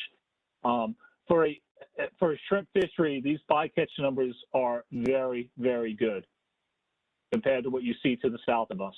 And I think it's a combination of the small net, the low tow times, the time of the year. Typically, if you're catching a lot of shrimp, you're not going to have a lot of bycatch. That's typical on any shrimp fishery. Hey, Pat, JC. Yeah. The lottery. So the 12 people that have a license last year, they'll go into a lottery. They might stand a chance of not getting a license this year. No, the way we're doing it, JC, is I didn't put that up there. You had to have a minimum. You had to have a minimum qualifying landings of shrimp. Okay. Yeah. So if you had that, so the guys off Virginia Beach, I believe, will all qualify. The Eastern Shore guys, they're still going to be experimental. So, okay. So it's going to be, you know, and we did that because we didn't want somebody to get the permit and never use it. Just hold on to it, thinking they, you know, Right. and that was our fear, that someone thinks it's going to be worth something one day, and that's why we're saying no transfers with this. Yeah, this fishery. I understand that. I agree with you. I like seeing it kept to the small boat fishery. You know, so those 12 people that have a license, they'll have those 12 would do it again this year. Yeah, well, it would be eight in Virginia Beach, and then we're adding 4 more in Virginia Beach, and we'll have 4 on East. Like I said, the 4 on the Eastern Shore. That's going to be a separate lottery. Basically, what you'll do is you'll put in for that separately, because since we're not regulating Eastern Shore yet, we're going to continue that as experimental fishery for now. But there'll be 4 more opportunities to get into the fishery this year. To let you know, we've had over 100 people approach us every year about, I'm interested in this, and then we send them the application. Yeah, we send the application and get somewhere between 30 and 50 applications. Yeah, well, I can understand that. You know, with everything else going on, you know, I mean, it's a pretty lucrative fishery. It costs a lot to get into it. And, you know, got to spend a lot of money, but yeah. Okay, sounds good. Y'all doing a good job of it. Thanks. Thanks, I appreciate that. Any other questions? Yeah, this is Mark Sanford again. Go ahead, Mark. Yeah. My question to you is this: you're going to allow the fishery to go up to Cape Henry this year, which is great. I'm glad to hear that. The Eastern Shore fleet, from my understanding, is from Cape Charles Light north. Is that correct? Yeah. Yes. And that starts a month later than the Virginia Beach fleet. Yes. Okay. My question to you is plain and simple. Why? So in other words, the mouth of the bay is going to be totally off limits. Is that correct? That's right. Okay. Has there been any discussion on whether or not this gear, the beam trawl, 16 feet in I guess, width would be allowable in inside the Chesapeake Bay, or not? I would say no. We do not want to develop a trawl fishery in the Chesapeake Bay because it's we're considering that a nursery area, and it's like yeah, I think we really we are going to look at other gear. Some folks have approached us about channel nets, about possibly using channel nets. So that's the gear that we can use. We want to try to avoid actively towed gear off the bottom. I'll call it a dragging gear. We're trying to avoid having increasing those numbers in the bay itself. Okay, all right, I understand. And you're only going to allow 4 people on the Eastern Shore, and then you're going to allow 2 more people in Virginia Beach area. Is that correct? No, there'll be 4 new people in Virginia Beach this year. 4. Okay. And then do you have any other criteria as far as the best way I can put it, I don't have it up there, but it's not just a simple lottery where we take the names and pick them out of a hat, because we have people approaching us who really have no experience fishing. They just want to do this, and we can't deny them the opportunity. So it is weighted. So people who have a history in the fishery have a better. So the best way I can describe it is, think of it as a lottery. The better, if you have experience in the fishery, you get this many tickets. If you've I'm trying to think some of the other criteria to have. If you're a state resident, you get tickets for it. So the criterion to have, the more tickets you get, the more likelihood of being picked. If you have violations, you're going to lose tickets. So in the end, I would assume somebody with experience with the beam trawl would be up on the list. Is that correct? If they've used it, yeah. If somebody had been fishing with them in the past, I mean, they could put that on there, but it's, yeah, I mean, that's a little bit harder to judge because it's kind of subjective. And we had a few people do that last year where they say, well, I worked with him on a regular basis, and we talked to that permittee, and he goes, he went out with me once. So, I gotcha. Okay. Yeah. So I mean, it's like it's we've run this through a few people, and it seems to be working well. The only people upset are the people who aren't getting the permit or getting the license. Yeah. And but it's a better way of just picking a name out of a hat, because I feel that some of the people who would who put in applications last year, they didn't know anything. They didn't know what they would have been lost, and that would have been a lost opportunity. So well, that's kind of where I'm going. I think people need to have, number one, to be a full-time commercial fisherman. And then obviously have some kind of knowledge about, a beam trawl or crab dredging or some general knowledge. I don't understand why the people on the Eastern Shore have not used their opportunity to do this. And it's a shame, because you really need that information to help the fishery move along. So, yeah, and Mark, I think the reason for that is that by the Code of Virginia, we can't open up Eastern Shore until November 1. So I am suspecting that the peak time over there, if the peak, we really don't start to see shrimp in Virginia Beach. The season opens October 1. They don't start to see shrimp until mid to late October. But November, December, usually November, December are the peak months. I'm assuming Eastern Shore is probably September and October. Right. Yes. It's definitely a little bit sooner. Yeah, and we were hoping to deal with that legislatively this year, and we were asked not to put that forward. But for it to be as successful as Virginia Beach, I think we got to overcome that legislatively. Yeah, definitely. I mean, from what I've heard, I mean, our bycatch is way below the standard, and because and it's because you have people that care about the fishery and they want to continue on with this fishery because it's highly valuable. And, staff is doing a great job with it. And, I'd like to see it move forward. Definitely. Yeah. Okay. Well, we appreciate that. Our secretary, our secretary has watched this from day one. He has been, really carefully watching this. And, you all know I worked in Georgia for 16 years, so I managed their shrimp fishery. So when I got hired, I said, yeah, I think I can handle this one. I think we can get this up and running. And it's been successful, not because of anything we did here. The guys doing it have done a fantastic job. They really have. They have, they call every night and let us know that, I caught this many pounds of shrimp and my estimate of bycatch is this. And then we go out on the boat with them on a periodic basis and we can confirm those numbers. So. Yep, absolutely. That's a way to control a fishery. That's for sure. Yeah. So let's move forward in a positive way. Well, we appreciate that. Any other questions? All right. That's all I had. Thanks, folks. I appreciate that. Like I said, it'll be we'll have yeah. Sorry, we did have a question from Ram. You wanted to ask a question. Go ahead, Ram. Yeah, the question I have, well, it's more of a comment. I commend you on not allowing trawls inside of the bay, because if that ever were to happen at that time of year, you'd basically be catching the female spawning stock. Yeah. So yeah, that's great. And I guess I would just keep an eye on what's happening on the Virginia Beach area in terms of blue crab bycatch. I know you're familiar with Georgia. I'm pretty familiar with Louisiana, where their shrimp fishery, much bigger, obviously. They do have a pretty substantial blue crab bycatch in that fishery. So I think the net size is important and so on, but just to keep an eye on it.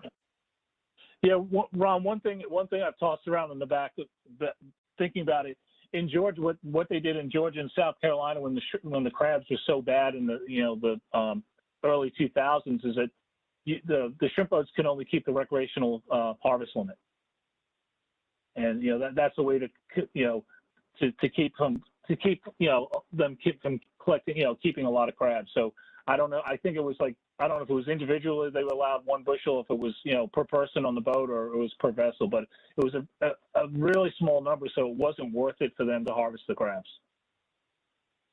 Okay, thank you. Okay. All right. Anything else? All right.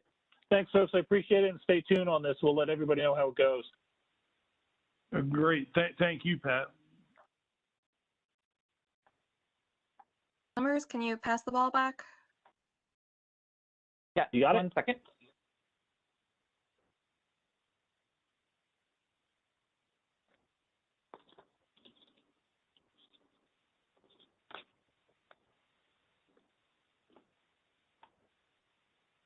Sorry, it's very slow for some reason.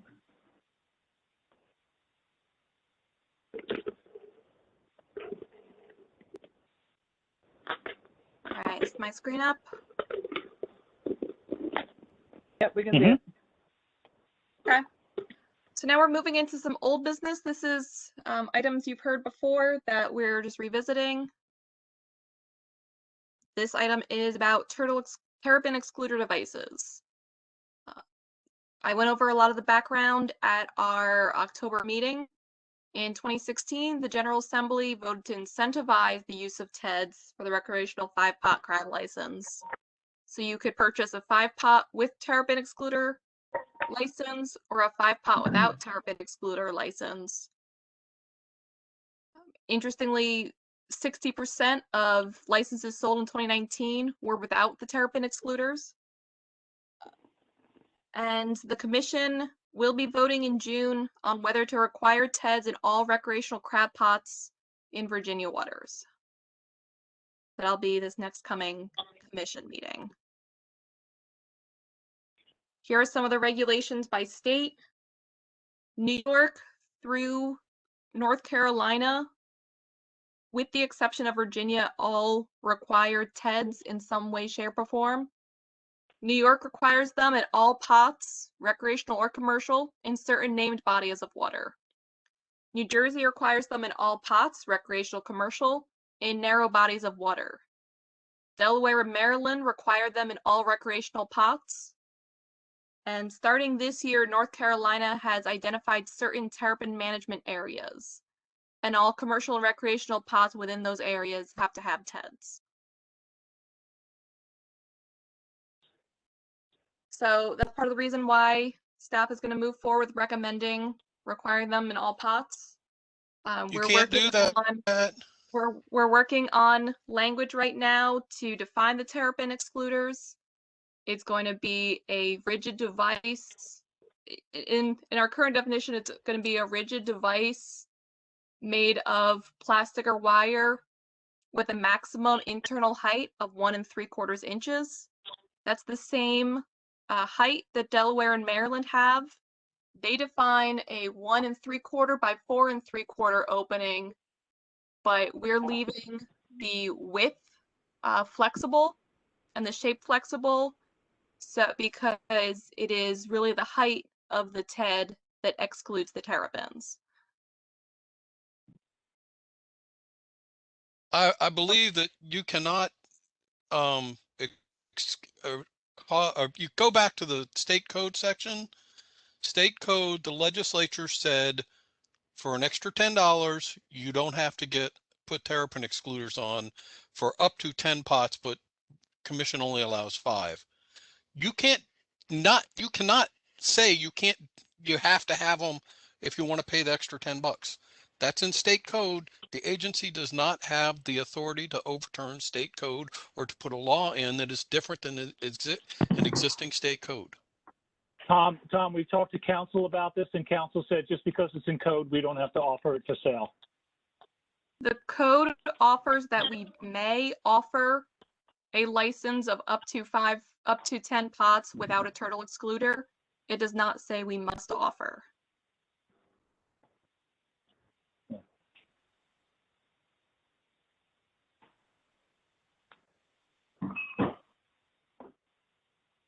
Well, I'm of the opinion that we should be doing like New York or wherever and say these areas, everybody has to do it or nobody has to do it. I still think this is really unfair to the recreational crabber. Have all along.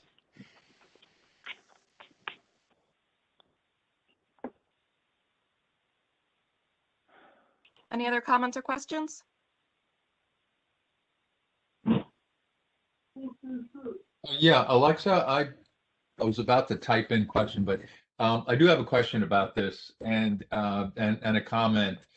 I'm sure, I think Randy Chambers is also on the call, who's the real terrapin expert. But in my experience, and I just want to remind everybody that we did conduct a 2-year, very extensive study throughout Virginia that basically demonstrated where we had thousands of pot pulls, all commercial, and including peeler pots and such, and we only found 2 terrapins in all those. So just want to remind you that there's no evidence at all that commercial crabbers need to have the TEDs.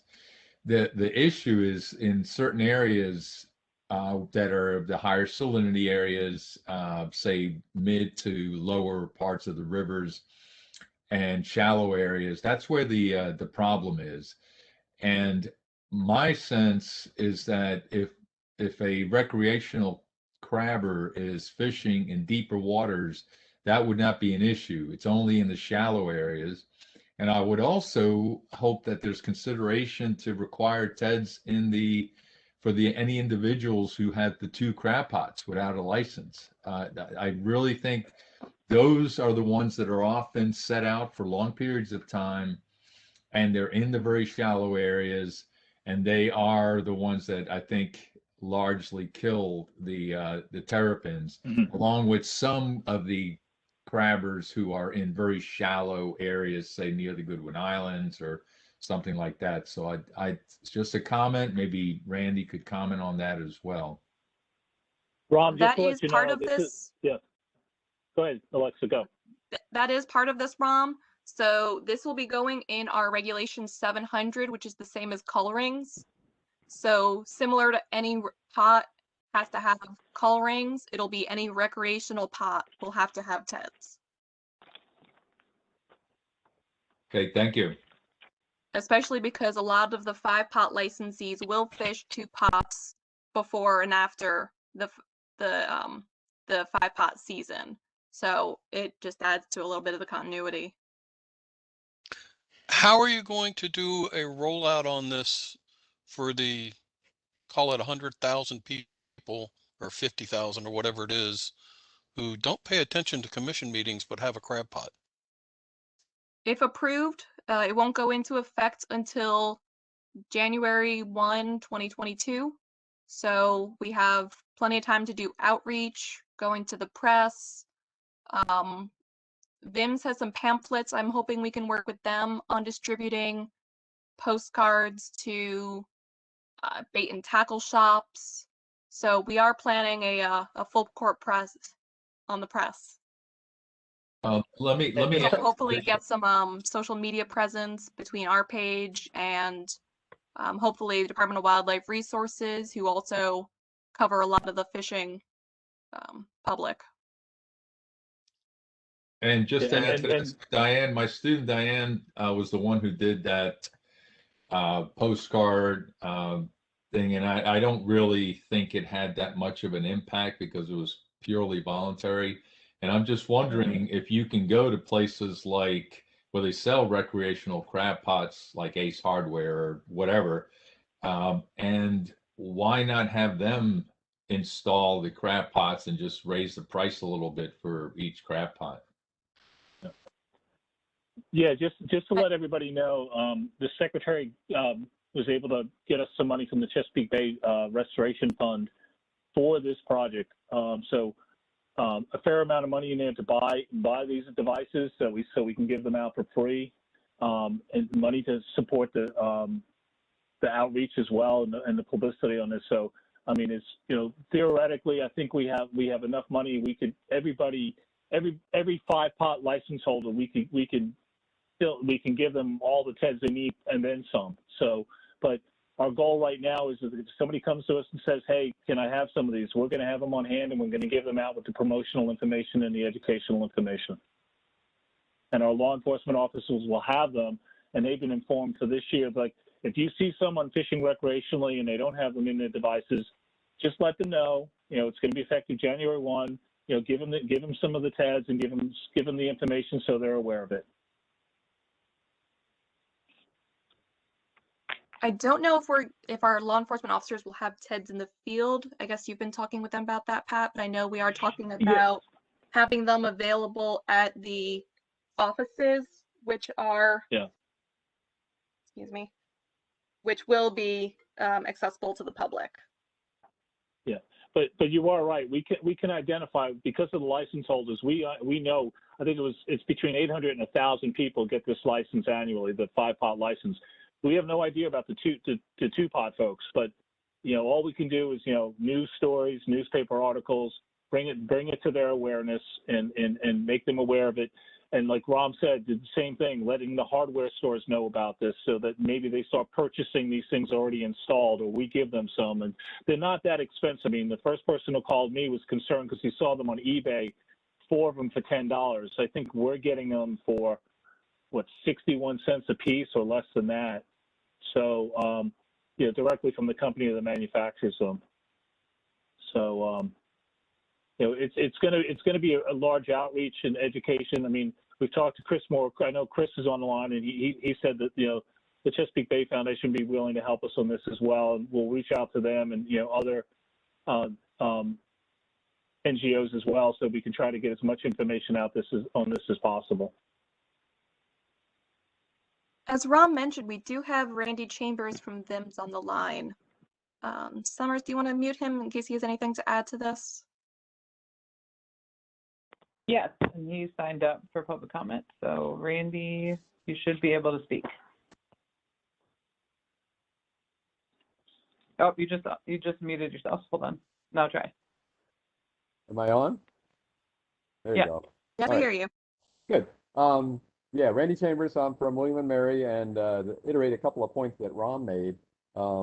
He and myself and our students have published, I think, the only research papers in the Commonwealth that have examined bycatch Alexa devices and their effectiveness in terms of excluding terrapins. They're great, like 90% probably on average of all terrapins are excluded from pots with heads fitted in them. And then, of course, the question is, and that you can hear from some of the people on this call, is the extent to which they are also excluding larger crabs. And the studies that we have done have yielded variable results, sometimes more crabs, sometimes an equal number of crabs, sometimes fewer crabs in pots with and without TEDs. And so this is always going to be a point of contention. Recreational crabbers, as Ram said, are in shallow water, and that's where the terrapins are. So the overlap of the recreational fishery with the terrapin habitat is significant. And although we don't know how many recreational pots are out there, you can imagine a turtle running along the gauntlet of every single dock having crab pots off of it, it's a significant impact on terrapin populations. So the outreach is going to be a big issue. This has been attempted in other states and have had, again, variable success. Sometimes not, there's just not a lot of enthusiasm for doing this unless you can get the educational, the out there that people know that this is happening. And then finally, because Maryland has had recreational requirements for TEDs for some time, the number of recreational crabbers that are actually using the TEDs is low. And again, it's because there's just not enough outreach so that people know that they should be using these things. But in any event, they're effective, and I'm really appreciative of you all for working to try to get this through for recreational crabbing.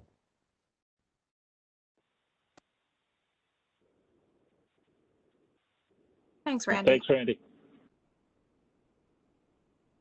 Any other questions or comments? I have no one else signed up. Thanks, Summers. All right. Well, thank you. I think it was a good presentation. It does make sense, I think, in many regards. The recreational people are fishing their pots in shallow water off the ends of their docks. But so are commercial fishermen, but just not off of docks. In Potomac River, they move them into the flats when the tide's high on the time of day when they fish. On Potomac flats, they use them, well, when the Paul Sanders aren't chasing them away, they'll use them in shallow water all the time. Sure. So it's not just recreational fishermen or recreational crabbers who are using them in shallow water. That's true. A lot of them use them on their docks, but there's also recreational crabbers who take their 5-pot license and take their boat and put it right out there in 8 feet of water. I mean, it's just, I think that if we're going to do laws like this, and it's too late, and I've been saying the same argument for years, that it ought to apply to everybody the same. I like the concept of these areas are protected areas. I like the concept of these waters that are narrow waters or whatever, sure, or shallow waters or however you want to do it, but it shouldn't be just the onus on recreational crabbers. Especially with the anecdotal evidence we have from somebody who was on the committee. I don't remember who said it 2 or 3 meetings ago that they were participated in the experimental studies with these things and their catch was substantially reduced, both in quantity and quality. So you're just taking it out on recreational fishermen or crabbers. Hey, can I make, Tom, can I ask you a question? You want fair and equal throughout the fishery. I understand that, but the bottom line is this. There was a very, I think a 2-year study that showed recreational crabbers have an issue because they don't fish for pots on a regular basis. And, fair and equal, I'm all for that. So that's where I'm coming from. Do you agree with me that the study was accurate or not? I believe I agree with you that there are problems with people leaving pots on their tied to their piers and sitting there. There's also problems with abandoned commercial gear. The same problems happen with that. If you go off of Pocosin, off of Pasture Road and that area. There's a flat that I drive my boat across because that's where I go try to catch puppy drum. That's loaded. It's 2 feet of water at high, or 3 feet of water at high tide, and it's loaded with crab pots. If a crab pot is going to be catching a turtle, and how long does a turtle live when it's stuck in a crab pot? You know, 2 hours. I don't think they last 24 hours or, 8 Well, hours or something. Then what I would recommend the committee looking at possibly a time limit or something like that for gear. You know, all people need to check their gear X amount of days or whatever. So there is not gear, you know, basically derelict gear is what I would suggest. And maybe you should bring that up if there is a real problem with that, because that's what it sounds like you're describing to me. I believe that was looked at a few years ago. I think the problem came down to enforcement. How can you tell someone has pulled their pots and not just put it back in the same place?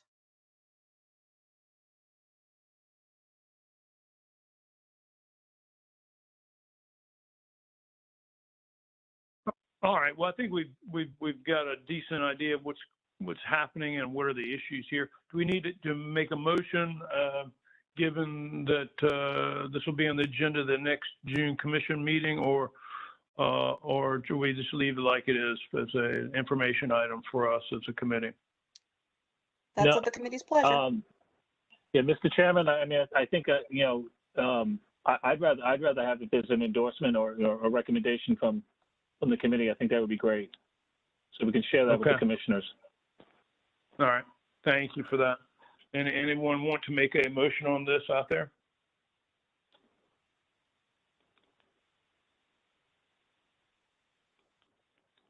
If I was going to make a motion, it would be that the commission determine areas where turtle excluders are needed, and that can be within 50 feet of shore, which would cover most docks, and put something in on the books that does it uniformly for everybody. So are you going to, Mr. Powers, are you going to make that a motion? I would make that motion. Yes, I would make that motion.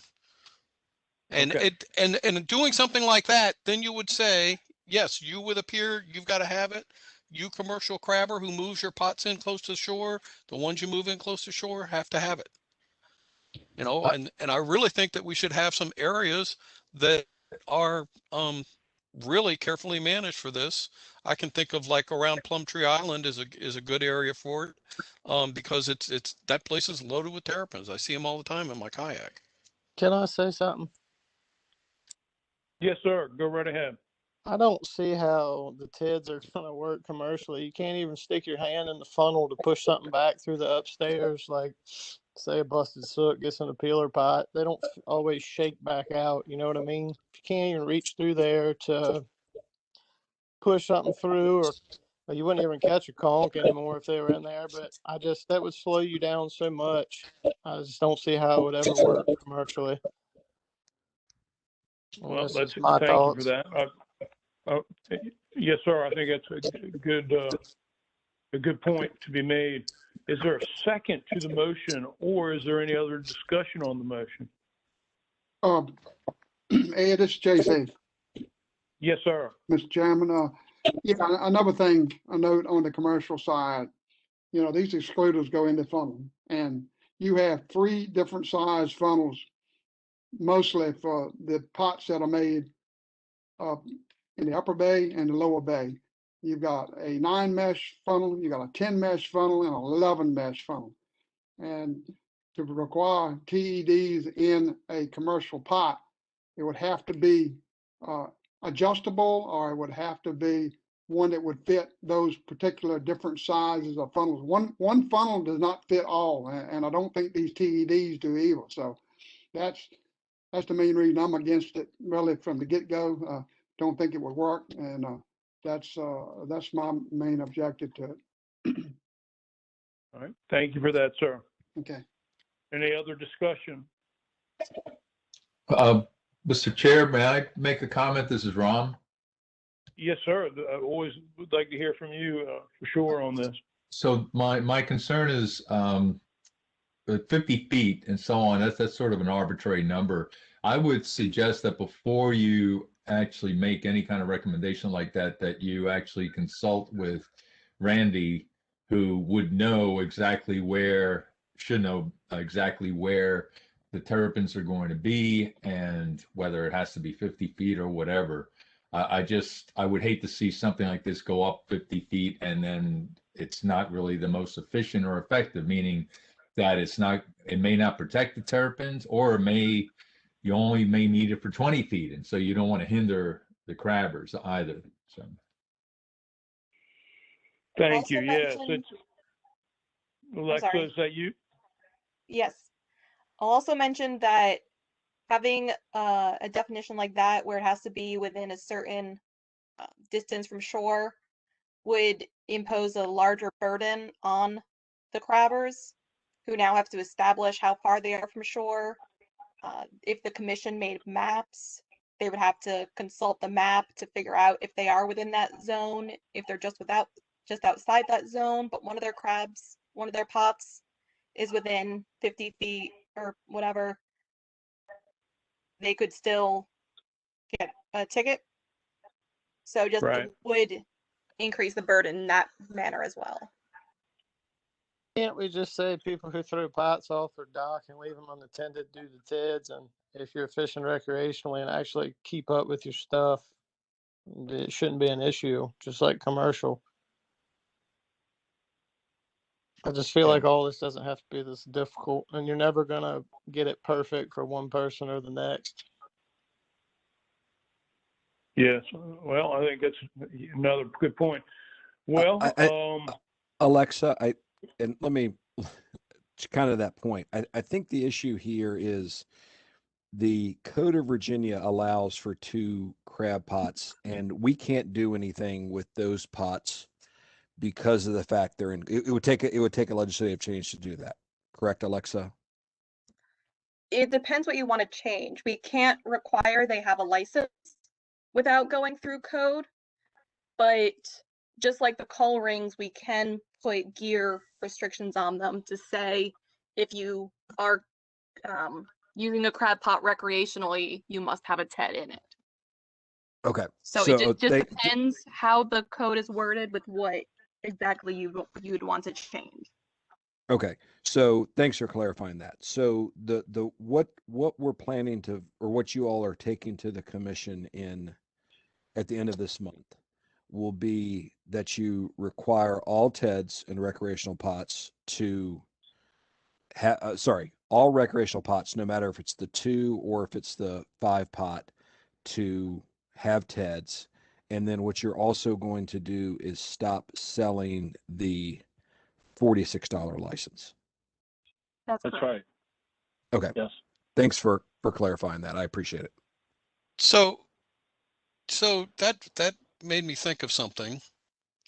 The commission has the authority given in code to require call rings, but that same section does not say they can require turtle excluders. And that's 28.2701.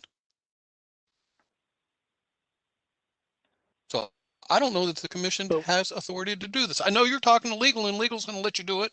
And this is a run. And in my mind, this is a runaway train. It's going to happen.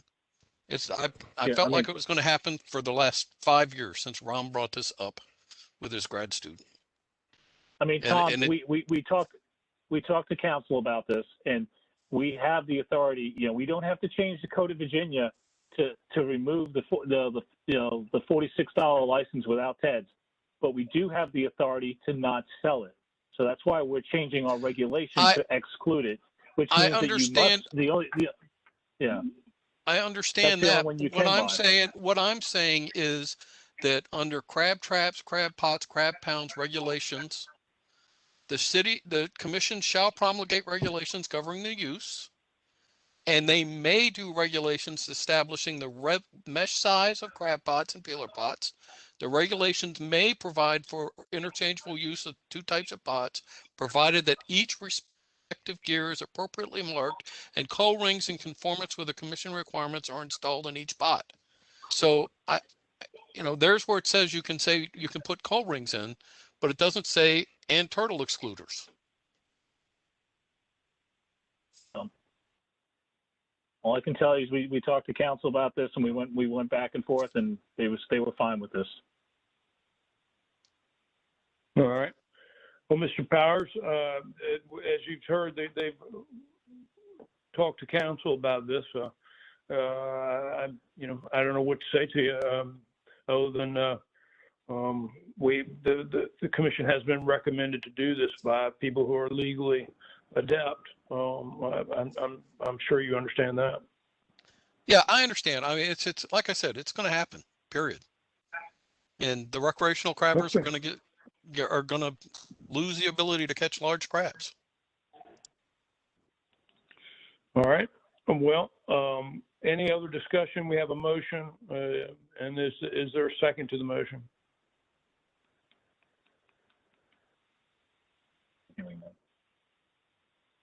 All right. Having not heard a second, we'll let that motion pass. Are there any other motions that members may want to put before the commission or before the board here?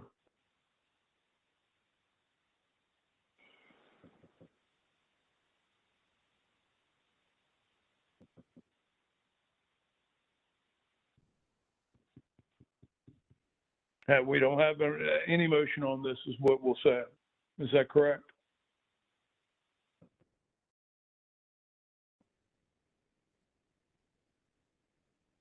All right. Well, let's move on then. Excuse me. Go ahead, Mr. Chairman. Mr. Chairman, in our comments to the commission, when we talk about public comment and the CMAC, we'll just tell them that they could, there was no consensus or there was no motion. There was no motion to support or deny. So, okay.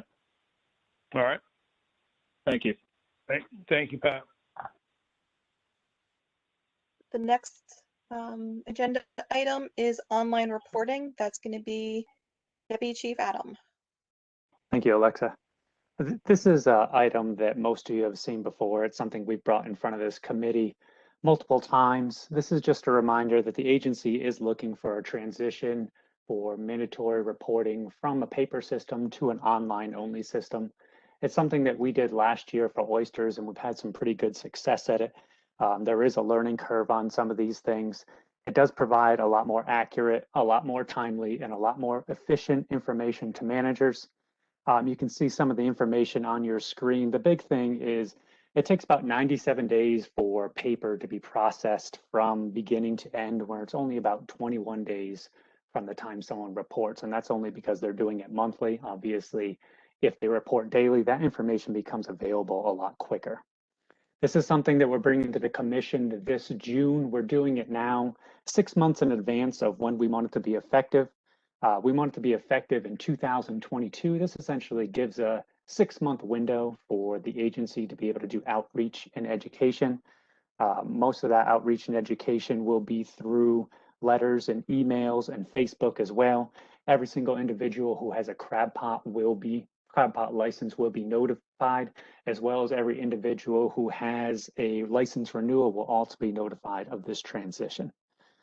If anyone has any comments on the online mandatory reporting system, please contact the agency. Ms. Iverson is happy to talk about any questions or concerns you might have about this.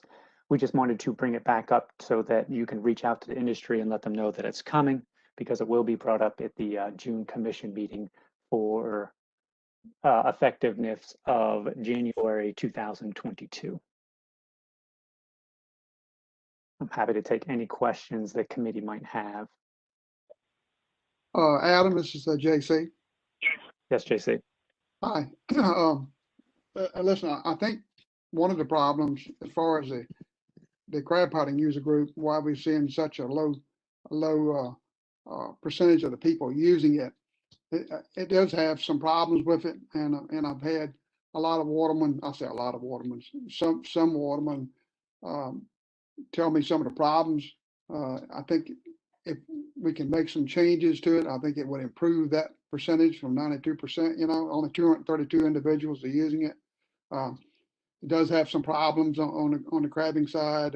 Some stuff needs to be consolidated, I think, and I think we'll get about a percentage there, you know.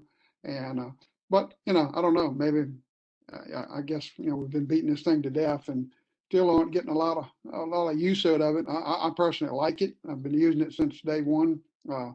But I guess we'll have to, you know, maybe I don't know. Maybe we can get a group of people together, an ad hoc committee or something to recommend some changes in it, if possible. I don't know. Can some of the stuff be changed on it? So JC, I know you were part of the original task force that kind of set this up and, you know, helped with the industry and the agency establishing some of these things. I don't think any of those concerns are something that we're going to hash out over the meeting tonight, but Right. it is something that you can contact me or contact Ms. Iverson and we can talk through. Some things we can change, not everything there's not everything we can change because it's an online system. The user group uses it everywhere from a tiny iPhone to a full-size computer and screen. So the more information you put on a smaller screen, the more difficult it is to enter, and so on and so forth. So yes, there is wiggle room. Yes, we are soliciting input from user groups to be able to make this more efficient, to make it more user-friendly. So this is something we can touch base with offline and try and get some of those suggestions into motion. Okay, great. I'll get with a couple of people that have kind of reported a lot of problems with it, and we'll get a list and give you all a call and see if we can work on a few things. Thank you. Okay, thank you. Adam, this is Chris. Good to hear that you can work with the commercial harvesters on this to improve it. Just wanted to make sure we are 100% now using electronic reporting in the oyster fishery already, correct? That is correct. That went into January 21. So we are however many months into it now, 6 months into it. And is the number of users of this right now is pretty low as a percentage, but is your thinking that there are a number of folks who are currently in the oyster fishery that maybe have obviously got some experience using this, but aren't using it for the crab fishery? So they will actually have some experience as they move into this, even though they haven't maybe reported crabs in the past this way. Yeah, that is the hope. There is a user group that obviously harvests both oysters and blue crabs. So as they had to transition in January, the thought is they will continue to use it through the summer when they're doing blue crabs. The reason we started with oysters is because it's a single species. It's a single bushel limit. It's generally pretty easy to report that way. Blue crabs is the logical next step. Generally, when you're reporting, maybe it's 3 to 4 different species, whether there's number ones, number twos, and your bushels will vary from day to day. But when you start getting into fish species, that's everyone's concerns when you start talking about a haul seine or a pound net. There are a lot of problems with that just because you're trying to enter so much information onto a small screen. But that's the same with paper. If you've ever looked at some of those haul seine reports on paper, it's the same difficulty, just a lot of information into a small space. So the hope is as the oyster users get accounts for January, February, that will transition to the summer. So a lot of those will already have accounts come 2022. Thank you. Adam, this is Mark Sanford. So the commission is going to go ahead and move forward with this. What is the deadline to make sure all crabbers are reporting online? So we'll bring this in front of the commission in June. If the commission adopts it at that point, we will have an effective date of January 1st, 2022.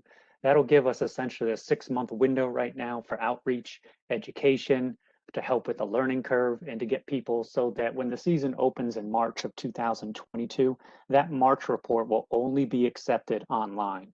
What we've done with the oysters is when we receive that first report from someone with paper, we contact them, we educate them, we get them set up with an online account, we send those reports back, and then we help them through getting them online. The idea is not to, hey, these were on paper or you did this wrong, here's your punishment. That's not where we're trying to go with this. We understand there's a learning curve. We want to approach this with education. We want to approach it with outreach and get everyone moving in the right direction because it is a big step. Okay, great. I mean, I did an online account because I do aquaculture and wild oysters, and I tried to do crabbing, and it was really frustrating to me. And I'm going to be one of those people that need the outreach. I do everything on my phone, and I certainly hope that things will be more user friendly by March, when it's time for me to do that. And just a couple of things, Mark. We do have online tutorials. We do have staff available to screen share at the same time so they can see what you're clicking on and walk you through it. And something that we will have in 2022 that we didn't have for oysters is we won't have COVID restrictions on the office. We can actually have boots on the ground people available for walk-in appointments and help you through your tablet, help you through your smartphone. So that is not something we had available with oysters. So just a couple things to let this committee and the industry know that hey, we understand that there is a learning curve and the staff is here willing to help. Okay, good. Thank you. I started doing it on my cell phone since last winter because, like you said, oystering it was easy, and I don't mind it for crab. And my only concern is, like, say your peeler pot, and you go in and click for the day. It says blue crab peeler, and you put the number. That's great. Or like hard crabbing now, you can put blue crab unclassified. How are you going to know who's catching what number of jimmies or sooks? Maybe I'm not doing it right, but I don't see where you can go in twice in one day and put jimmies, what you call it, and sooks. That might be something you want to work on. Yeah, that is something, and that's part of the education as well, that there is drop-down menus for you to enter specific species or specific grades of crabs in there. We can talk offline and kind of work through that. Ms. Iverson can definitely talk you through that pretty easily over your phone, and it sounds like you're pretty familiar with the system already. But those are the kinds of input and feedback that we would like from the committee and really industry in general. This process is not set in stone. We know there are improvements, and the more users we have, the better that product we can provide. Are you planning on having this be a daily reporting requirement or weekly? Not at all. The only one we have weekly right now is cobia, and that's because we need to track a quota. Blue crab is not a quota managed species, so the requirement, it will be due by the 5th of the following month. So many people who are using the online system find it easiest to log in at the end of the day while they're doing TV or whatnot and enter in their daily catch so that they don't have to do it all at the end. But some people do wait till the end and then just enter all 25, 30 days all at once. So either way is acceptable. That 5th of the following month requirement won't change.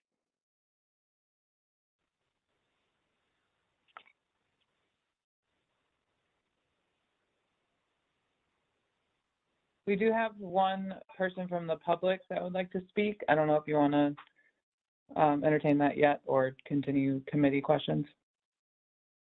I think the committee questions are winding down, so if you want to unmute him, I'm happy to take some public comment. Okay, Jim Murray, you should be able to speak.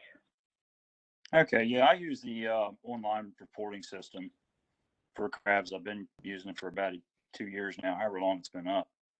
I also use the online reporting for Maryland.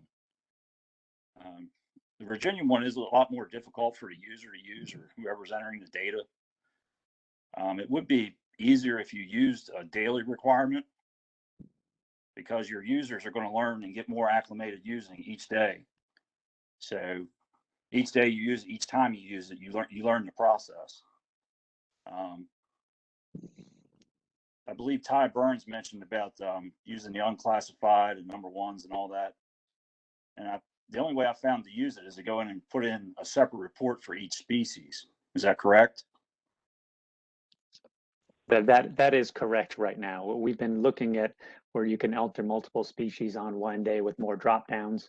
But again, when someone's using a small iPhone, you run into the problem of you just run out of space very quickly, and it's not as user friendly. On a large screen, on a laptop, on a desktop, that system actually works very well. We use that system for other things internally, which is just not external. But you are correct on how the current entering system works. Okay. Can it be changed to putting, Absolutely. It is Right. something that we've toyed with and go back and forth. We actually have a prototype for it as well. And it's from feedback from industries like this that we've started developing those. We haven't put anything out publicly, and it's not in use yet. Going back to when you mentioned Maryland, we have looked at other states' online reporting. Every state requires a little bit different information. So they're not completely comparable, but we are aware of other states that are using this similar things. Right. I'm interested in helping out and trying to keep up with this. This is something I actually enjoy. So. Well, great. And again, I'll solicit, and it's not from this committee, but also the public, that if it is something that you have some feedback in and have some opinions or some helpful information, we are interested in here, and we would love to get a phone call from you offline. Yeah, I plan to do that. Thank you.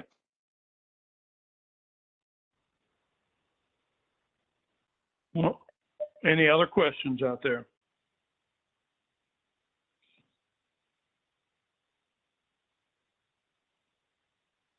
Randy, I saw that you made a comment in the chat, but not everybody can see that. So, and the chats are not a part of the public record. So I'm going to unmute you if you'd like to make that comment.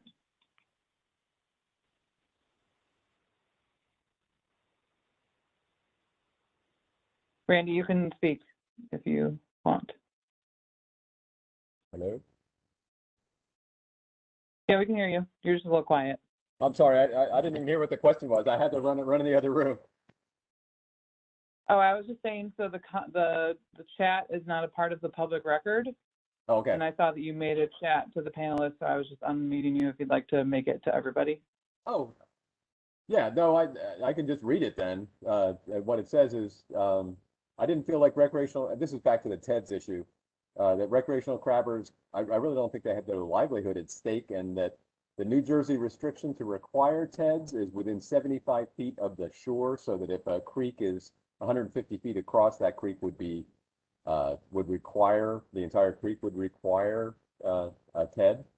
But I also know the strength of the commercial crab lobby, and it would be, I think, really difficult to push through a requirement on a commercial crabber at this time. And I noted the comment regarding the difficulty removing crabs and stuff through the restricted opening that a TED creates. So that would be an issue, especially for a commercial crabber. But commercial crabbers drown terrapins, especially when the crabbers are moving up creeks seasonally for peelers and so forth. So I'm still back on the idea that you really should consider the making the requirement for TEDs on all recreational crabbers, like Maryland, like Delaware, and then worry at some later date about that spatial restriction in certain areas. Thanks. Thanks, Randy. Thanks, Randy. That's something we have considered. Thank you.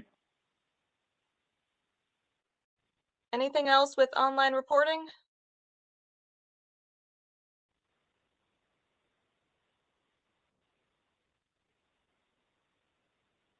All right. Well, I think we can move on to your disaster relief. Alexa, can I share my content real quick? Yes, sir. Summers? That's Summers that'll change that. Thank you. Yeah, I've had the honor of giving you a new fishery and giving out money tonight. So that's I guess those are two good things.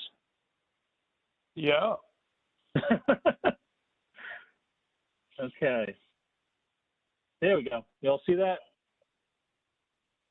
There we go. Yes, sir. All right.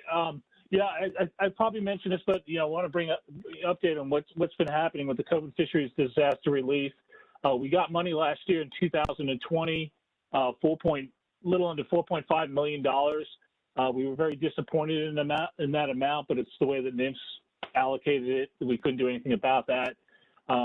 last year we had 825 applications that were received and reviewed. We did it in basically 2 rounds. The first round was for license holders only, and we approved 626, and every one of those folks got a $6,310 check. Those checks went out about 2 to 3 weeks before Christmas. So, real proud of my staff being able to get that done, and put some money in people's pockets right before Christmas. Round 2 was initially designed for folks that were not non-license holders, like helpers, mates, things like that. But we only had 25 of those people apply in round 2. But we also had 68 people who should have applied in round 1. So we worked that out where the people that in round 2, we gave them the full amount, and what was left, those 68 people, we gave them $5,500. So all total, we gave out money to 719 people. We did our appeals. We had 6 people appealing, and we approved 3 of them. And we also had, all total, we had 106 people who did not, denied. Most of them were because they did not complete the application. Either they went in and they didn't complete it, or they didn't verify the affidavit, or we asked them for additional information and they never provided it, so they were denied. I'm real proud of the fact that on the East Coast, we were one of the first 2 states to distribute all of our money. Some states haven't even started distributing their money. So we were very happy we got all that done and got it out. There was a work group within our agency that probably starting in March of last year, we were spending a lot of time on this. There were about 12 to 14 of us that were meeting twice a week and doing work behind the scenes, trying to get this up and running. Our IT guys created a great online application that about 80% of the people use. So we're real happy with that. So we thought we were all done with it. And then at the end of the last year, when they passed the budget, they put another $250 million into fisheries assistance. So we've got an additional $3.8 million that we have to spend this year. And just to let you know, NOAA takes 1.1% of that. ASNFC, who writes our checks and is fantastic, they deserve a lot more than that. The Marine Resources Commission is we're allowed to take 2%, and we're taking that this time, because last time we took $1,000, and we blew through that with about 1/3 of our first mail out. So we said we put a lot of staff time into it, spent a lot of time on buying supplies, envelopes, letters, printing materials, certified checks, and we said we need to take this because it costs us a fair amount of money. Instead of doing it like we did last year, where everybody gets the same amount, this is going to be based on your loss. And so the people who had more of a loss should be receiving more money. So we're updating our spending plan as a result. So that's how we're doing it. It's going to be a scaled. So we're going to do it as a single round instead of multiple rounds. So the application period will be open longer. We'll do the appeals through that process, so we'll get all that done. And then when we're done, we'll do the calculations and we'll send the checks out accordingly. So there's more details into that. I don't want to go into a lot of details this late hour, but it's going to be based on losses. The folks who had more losses will receive more than people who had less, kind of thing. We'll provide a worksheet. We're going to do the same thing with our IT guys are creating it. So all you got to do is fill in numbers and submit it to us, and that should work out well.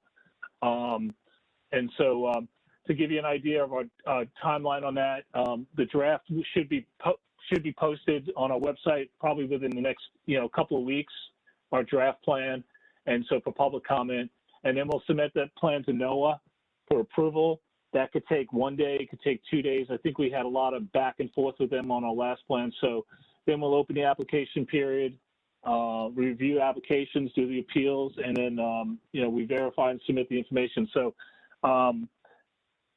NIST is saying that we have to try to, they're saying that this money has to be allocated by September. Now, what that means by September 30th, what that means is that we have to have a plan approved and in the process of distributing it before. It doesn't mean we have to have everything distributed by then, but our plan must be approved, and we must have an approved grant with NOAA by that time. So, but we did this last time from scratch during COVID when we were trying to just learn how to do our jobs from home. So we're hoping, this time, we're kind of pros at this time. And we, as Adam said, we're not going to have that COVID restriction, so we could probably meet with people face to face if they have problems. I will say that I'm extremely proud of the job my staff did and our IT staff, because we put an insane amount of time and effort into this.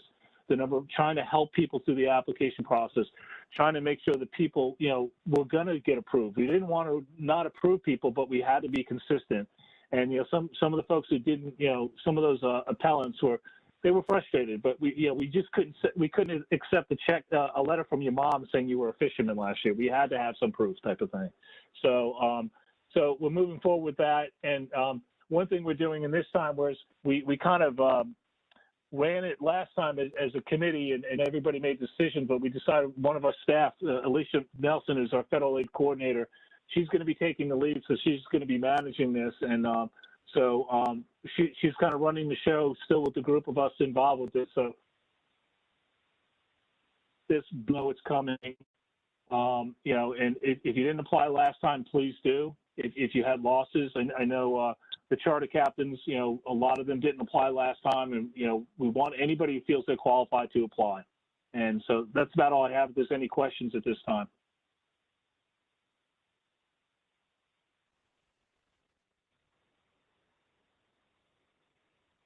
Don't hear any.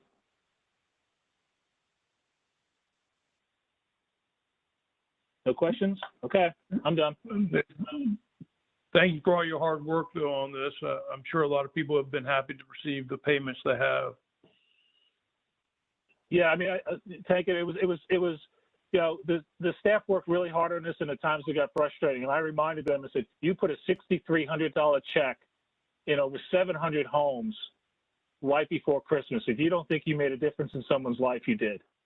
And so, I mean, just every now and then, we didn't get a whole lot of thanks for this, but that, just reminding people that kind of money probably made a big difference to some people, and we're glad we can help. Yes, well, thank you so much for your efforts. Okay, that's all I had. All right, so we have other businesses, the next thing on the agenda. Did the committee have any other items for us to discuss? Yeah, this is Mark Sanford. Can I bring up a couple things? Go ahead. Can you hear me? Yeah, go ahead, Mark. Yeah, my question to staff and the committee is this. I mean, are we looking at past laws that were put in place that may not be having the desired effect at all? I would say we're trying to as they come up. I mean, it's we've got a lot of regulations. We're trying to clean a lot of our regulations up. If you bring something to our attention, we'll look at it. But we've got some things that are antiquated. I mean, like I said, the trawl regulation we have is antiquated. But we've got a lot of them, which, we have a lot of regulations we have to update on a regular basis. And, when we open them, we're trying to clean them up. So if you've got something in mind, let us know. Well, actually, I have a couple, and I'm really sorry to try to prolong this meeting. But I guess the first issue that I have is it's not so-called the black sponge law, because it's dark coloration sponge law. Have we looked into that at all or not? I mean, to me, from what I've seen about this regulation, I guess it's not in code. It really, in my opinion, has not given the desired effect that we were hoping for. If that was the case, we would see a great increase in the crab stock. I mean, and this goes all the way back to 2006, where, the law was put in place because of the fact that it was a mitigation, more or less. And the data shows that it's not doing anything, in my opinion. do you want to comment on this or? You know, I wasn't here in 2006, so it's hard for me to comment on that. I mean, we haven't looked at that since I've been here. I don't know if Rom is still on the call. If he'd want to, you know, chime in if he's on the call still. I certainly am.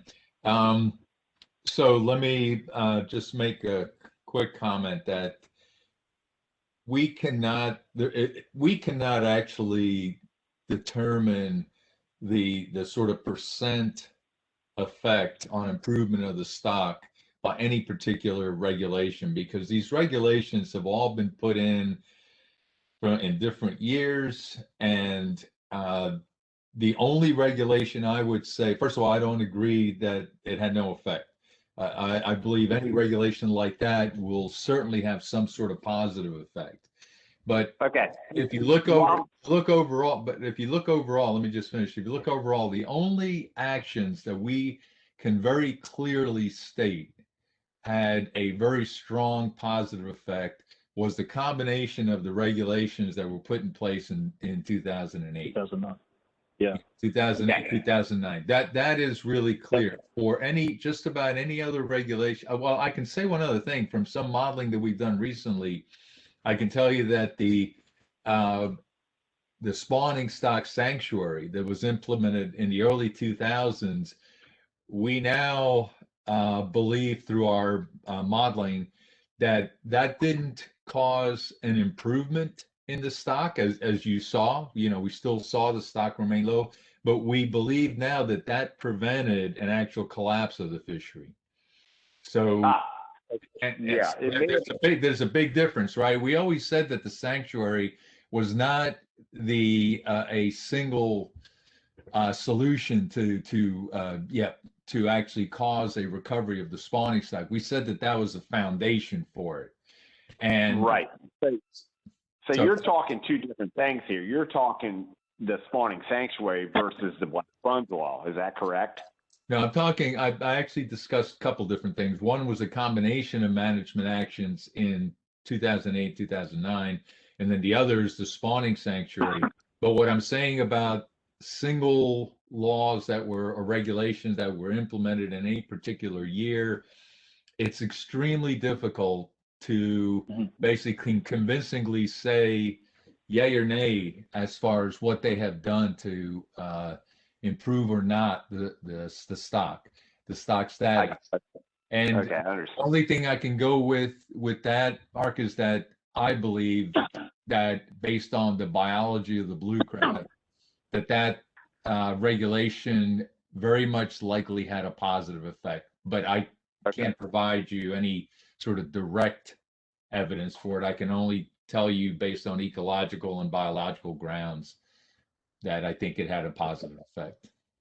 Okay, so what you're telling me is, even though that you or a study has shown that 60 to 70% of the females that we throw back die within 5 to 10 days, is a positive thing, and that right there was talked about basically in 2006, meeting, and then again, No, so let me clarify that.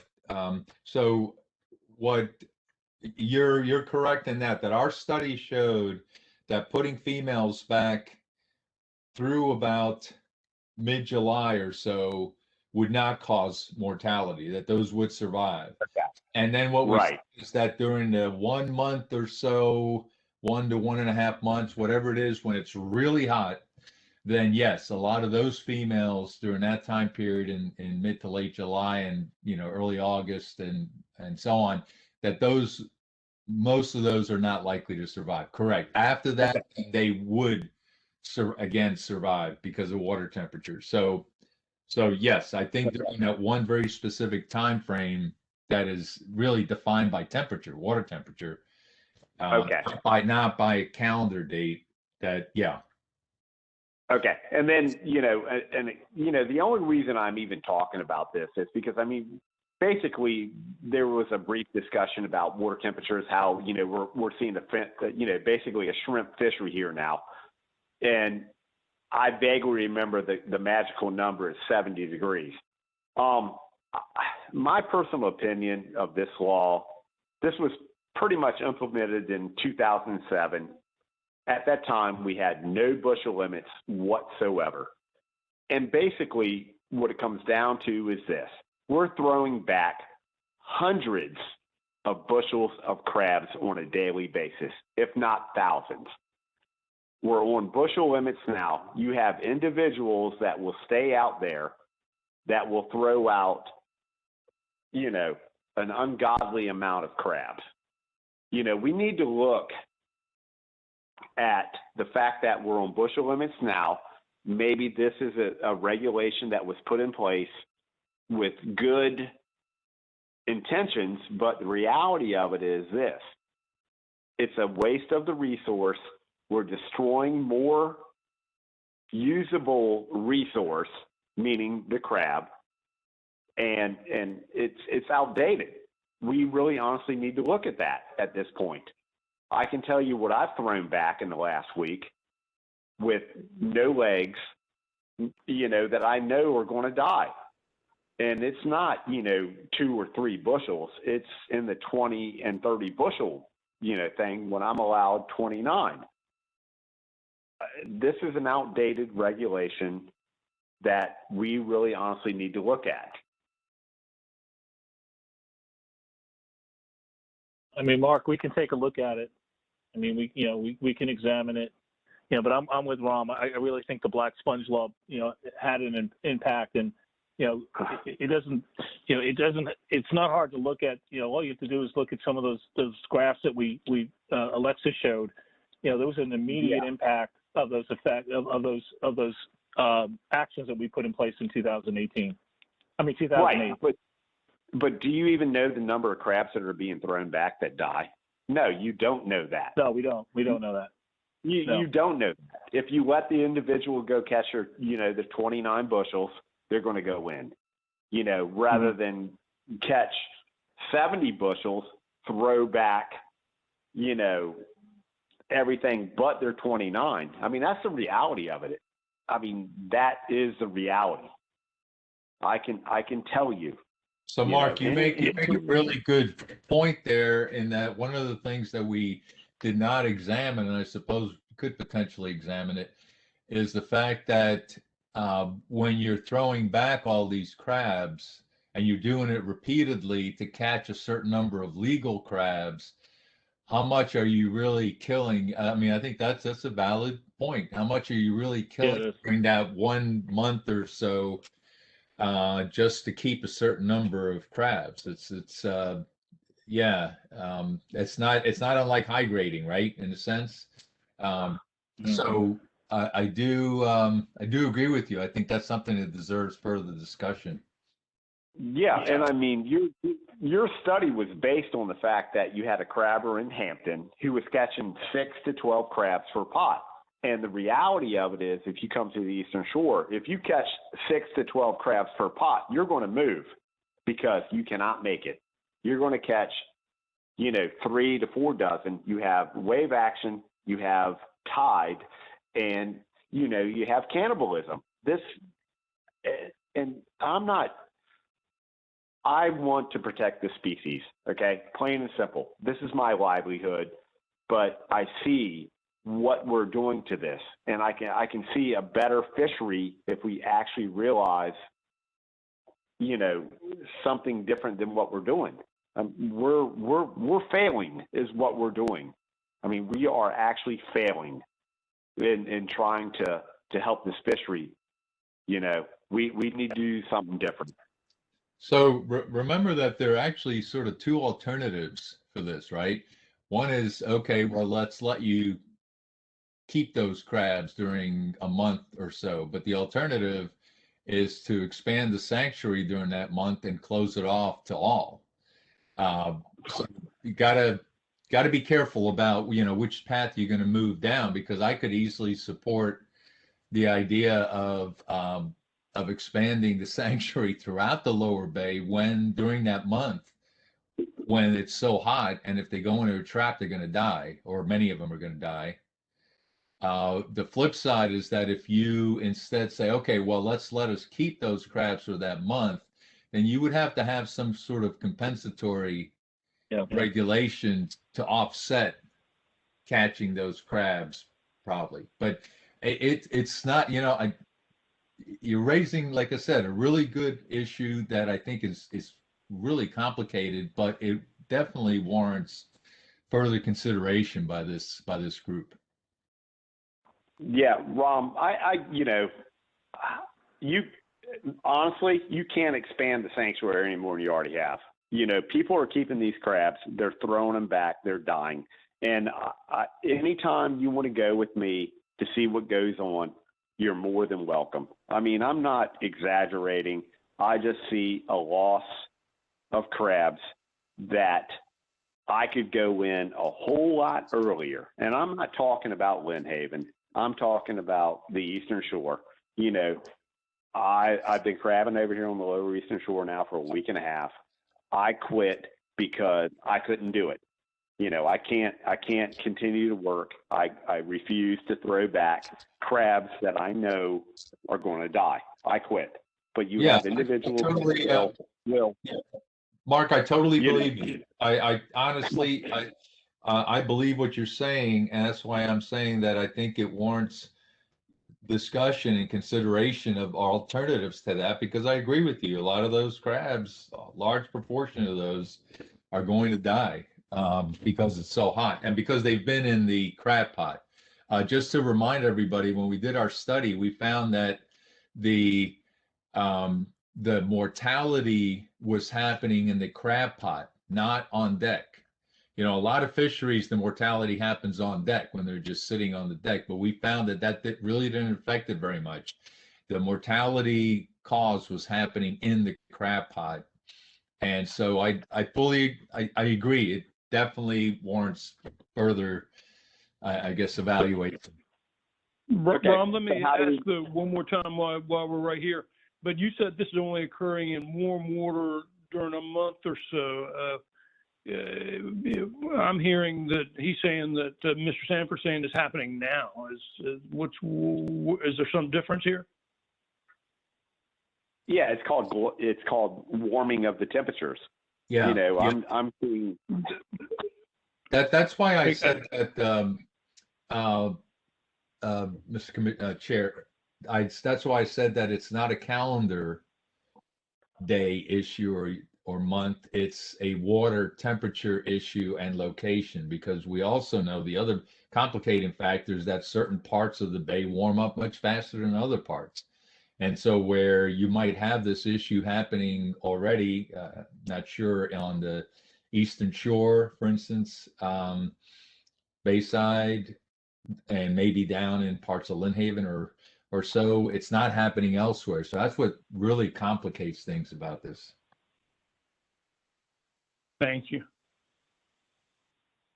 I think what would be the first step in Rom and beginning to kind of formulate some kind of way to look at this in a way that's meaningful? Well, I think it's not unlike what there's been discussing a bit about the Terrapin, right? It's not that you just automatically say every place that's 50 feet offshore, whatever, is off limits or so. It's a thing where we would have to carefully look at the temperatures, how they change through the season in different locations, and then try to figure out, can some simple regulation be implemented that deals with that. I think that's the real problem, is the whole implementation of a regulation that is practical. So that you're not losing the harvest, but also so you're not killing the crabs. And so I think it's just somewhere where you have to sit down, get the data together that says, okay, here's what the temperature is near Cape Charles at this time of year, and here's what it is up north. Well, maybe it could be some sort of moving regulation, but that's when all of a sudden it becomes less practical.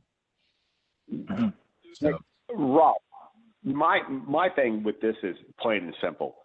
When this regulation was put in place, we were allowed to keep any and everything, meaning bushel limits. We were allowed to catch 100 bushels if we could. the reality of it is now, plain and simple, we have bushel limits in place. I'm not really sure what the bushel limits are, to be honest with you. I think it's 29 for a 255, 40 some for a 425. To me, in my mind, you go out, you catch your bushel limits, you come in.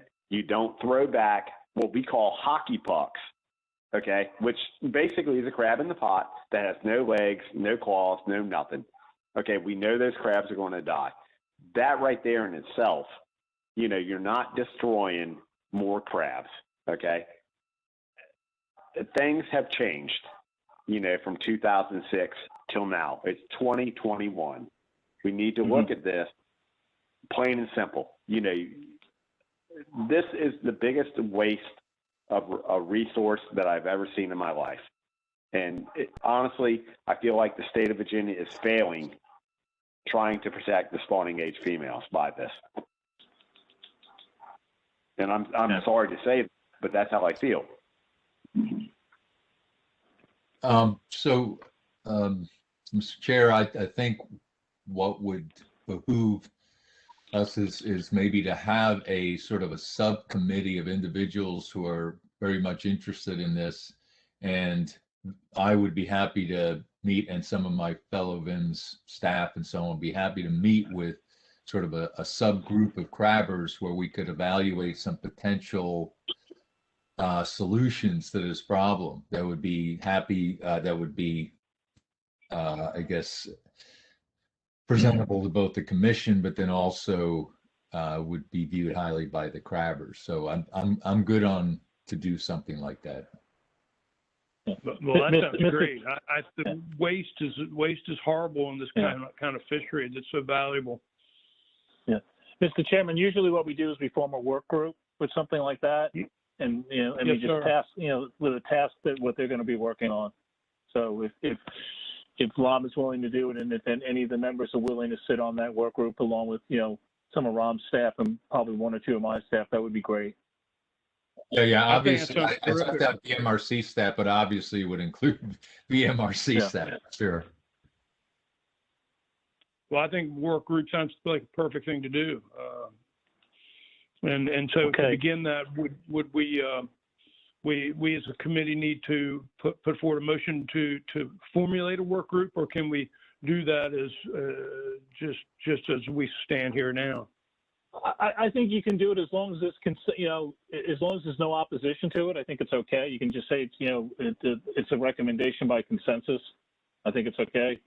Okay. As long as we have. I mean, I'm assuming Mark would be interested in sitting, or any other members interested in sitting on such a committee. Hey, Pat, this is a JC. I'll be willing to sit with Mark. And JC, Mark. Let's keep this small. How about one more? Anyone else? Do we also want to reach out to the members who aren't here tonight? We could do that too. I'll do it. Who's that? Who's that? Pete next. Pete. Okay. Yeah, and we'll reach out. We'll reach out. So we've got three members, and we'll reach out to. Alexa's got a good point. We'll reach out to everyone else, and but smaller groups like 6 to 8 work a lot better. When they get bigger, it gets a little cumbersome. But we've got 3 already, and it's we've got Rom's staff and my staff, and then we'll reach out to the people who weren't on the call and see if they're interested, and we can start setting something up on this. Yeah, well, and also, great. Go ahead, Mark.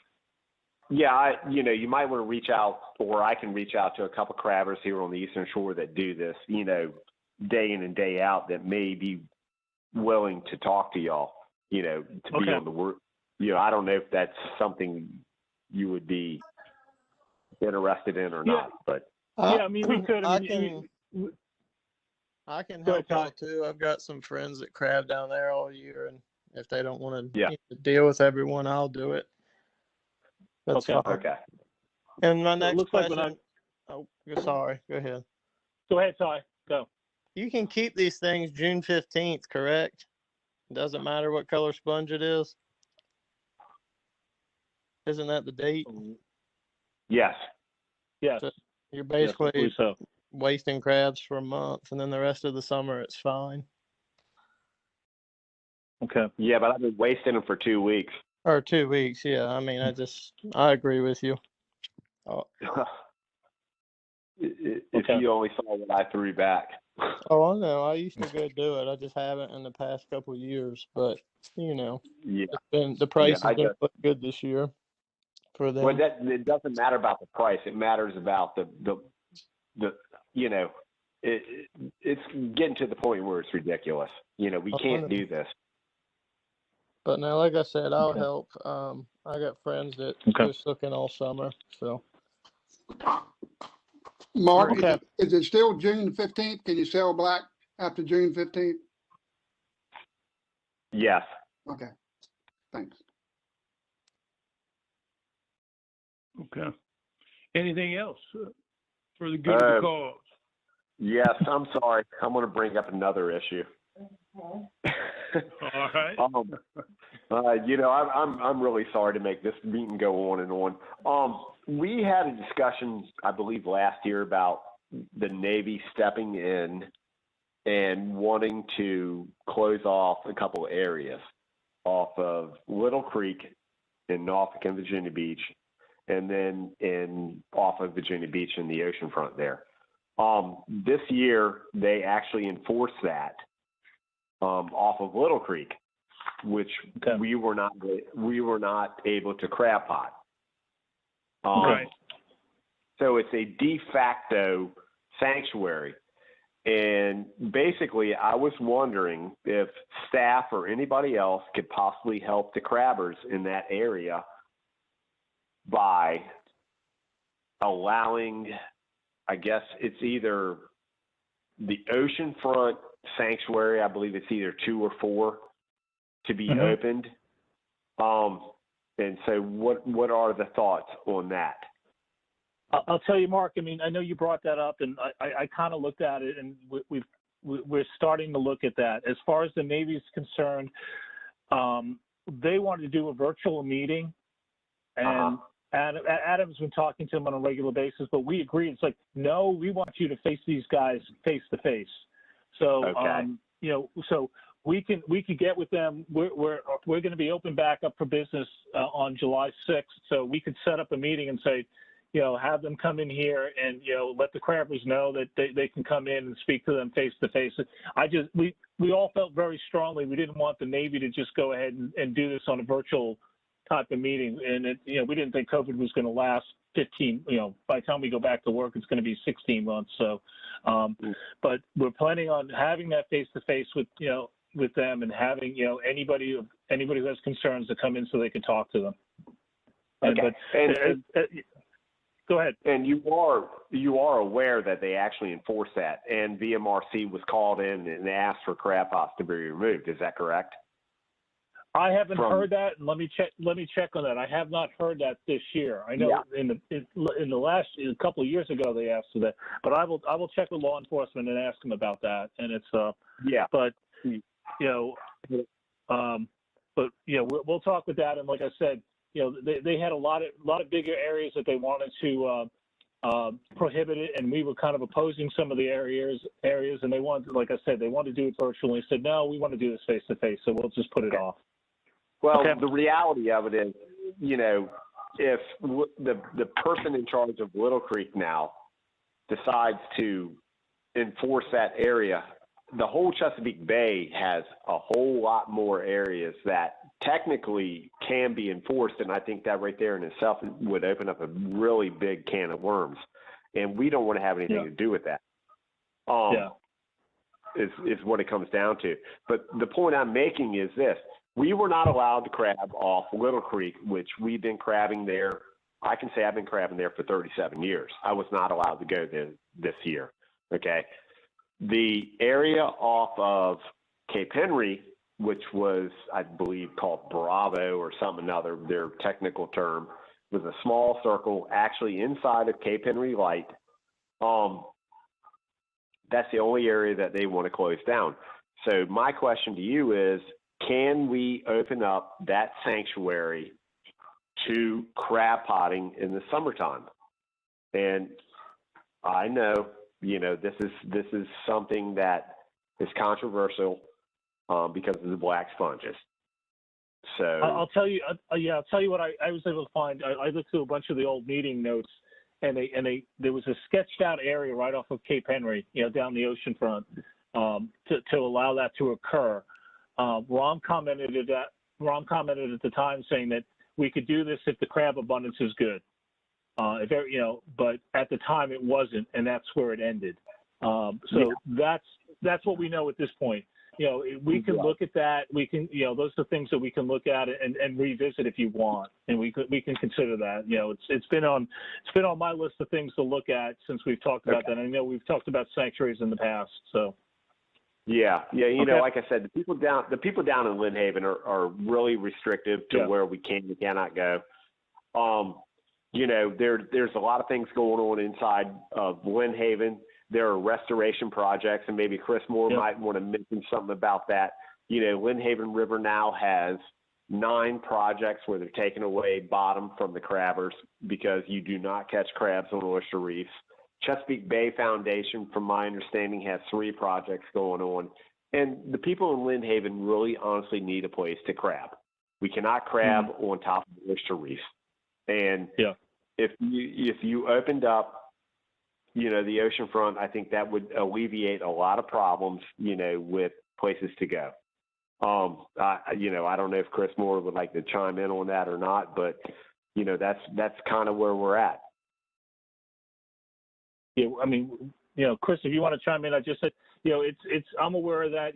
I know I've talked to Pete Nixon about this and some other folks as well, and we're aware of the issues that are occurring down there, and it's, we'll look at some things, and like I said, we've just started looking at some of those issues some of the ideas they came up with in the past.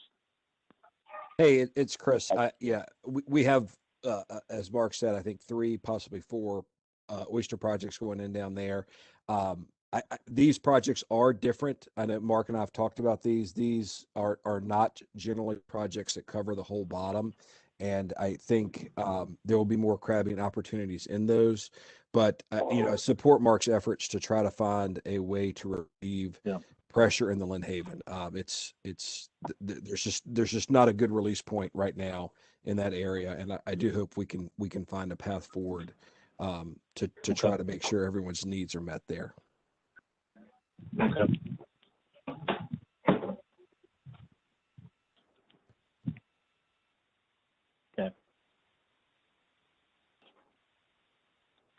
All right. So, and with regard to this issue, is this something we should make any motion? Should we put this on the agenda for our September, October meeting? That's what I would suggest. Mr. Chairman, I would suggest that, staff will look at this and, we'll pull up the previous notes that have been done and we'll try to bring something to the September, October meeting. Mark, does that sound all right with you, sir? Well, I think, the pressing issue is, the black sponge law, in my mind. I feel as if, that needs to be addressed and talked about, as soon as possible. It's obvious it's not going to happen this year, but we need to continue on, a conversation about this. That's for sure. Yeah, well, I mean, we've got the work group, and we'll get that set up and running, and then basically, I don't know how many meetings they'll have before September, but I'm assuming they'll have at least a couple, and then they can basically give a briefing on that at the September meeting as well. Okay. That's fine. Right. Thank you. Well, I know you were a little bit hesitant to bring these 2 issues up, Mark, but I think they're worthwhile, both of them very much so. So I appreciate you doing so. All right. Thank you. We do have a public comment before we are done from Jim Murray. Thank you, Alexa. Okay. Jim, you can speak. I was curious if the CMAC would consider the use of allowing commercial crabbers to use long lines in Chesapeake Bay. Currently, you're only allowed to use individual floats.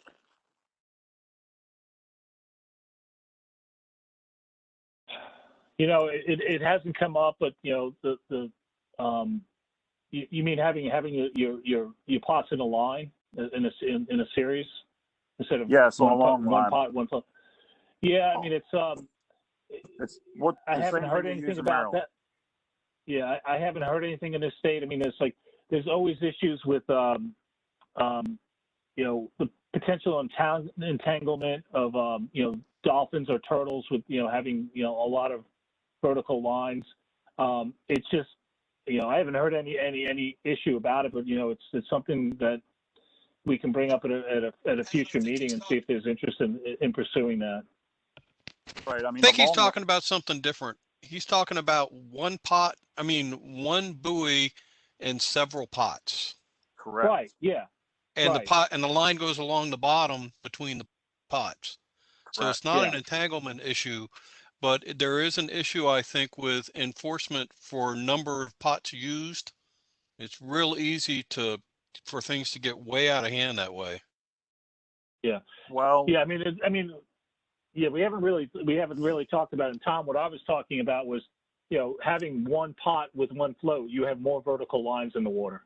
And, correct. And dolphins, and there have been documented entanglements of dolphin and sea turtles as a result of that. But and that requirement for those buoy identifications is part of code, so it's not something that we just have a regulation for. It would take a change of code to be able to have multiple pots tied to one float. There you go. Is it code or is it BMRC regulation? It's code 28.2-712. Okay. Thank you for that. Yeah, if it's in code, there's a lot. What happens a lot of times with code is that we had a lot of little things we were going to try to clean up in legislation this year with a lot of our codes, and because there were other pressing issues, and we put a lot of time and effort into getting them ready to go, and then because of the other pressing issues, we said no, we have to hold off on those. So. My concern and wanting to use them is, I have to use individual floats here, and the subject of ghost pots came up earlier, and this is going to reduce that. One, because commercial crabbers are not going to want to lose 20 to 25 pots at a time. It's very easy to find those long lines with a grapple hook. You're going to put high flyer buoys on them, such as like what's used on a gill net. That's going to be radar reflective to a tugboat. Tugboats now will run down a line of crab pots like it's a game. Guys can lose easily 50 to 100 pots over a weekend just from that. If they catch a high flyer on a radar, you don't want to hit something that's on your radar screen, period. Okay. And I just see it where you can, I've used them up in Maryland, and we don't lose pots with them at all. You put 300 pots out, you come back with 300. And that's something to really think about. Can I comment on this? Sure. Okay. My thing with this is we've already got a problem with people going over the limit with crab pots. All this is going to do is open up a bigger can of worms, plain and simple. And, I agree, losing pots is not a good thing, 100%. The vertical lines is not a problem. As far as entanglements, as far as I can see. I think it's a law enforcement problem. I think there will be a lot of gear interactions, and I don't even want to go there. That's my opinion. What are you going to do if somebody sets pots across your long line? It's actually pretty simple. You roll underneath of it. It's actually pretty easy to get across, and like I said, they're marked pretty well with flags and high flyers. It's be the same as somebody setting a gill net across another gill net. They don't do it because you can actually see those flyers. You're not going to put a mile of long line out. You want 2,000 feet at best. People running their pots across their long line, then everybody's going to be pissed off at one another. Have you ever crabbed up in Maryland? No. Or seen anything that goes on up there? Yeah. There's actually unwritten rules that the commercial crabbers have with themselves as far as identifying your long lines and color of flags. But as far as their regulation, you have to have the number of pots marked on that buoy as to what's underwater. And for you to put more pots on there than what you have marked on that buoy, you're only shorting yourself because you have to put them closer together. You're not going to be able to spread the pots out on the line. You want them 50 to 65 feet apart. So if you're going to run more pots than you have on that line, that's an interesting thought. Okay, so you're going to cut me off. That's okay. I understand No, meetings I'm are not going cutting you pretty off. long. I'm just we've just got that's something that the state legislators will have to take up if we're going to do anything about it. Right. Pat, am I wrong there? I don't think this is something this committee could be tasked with at this point.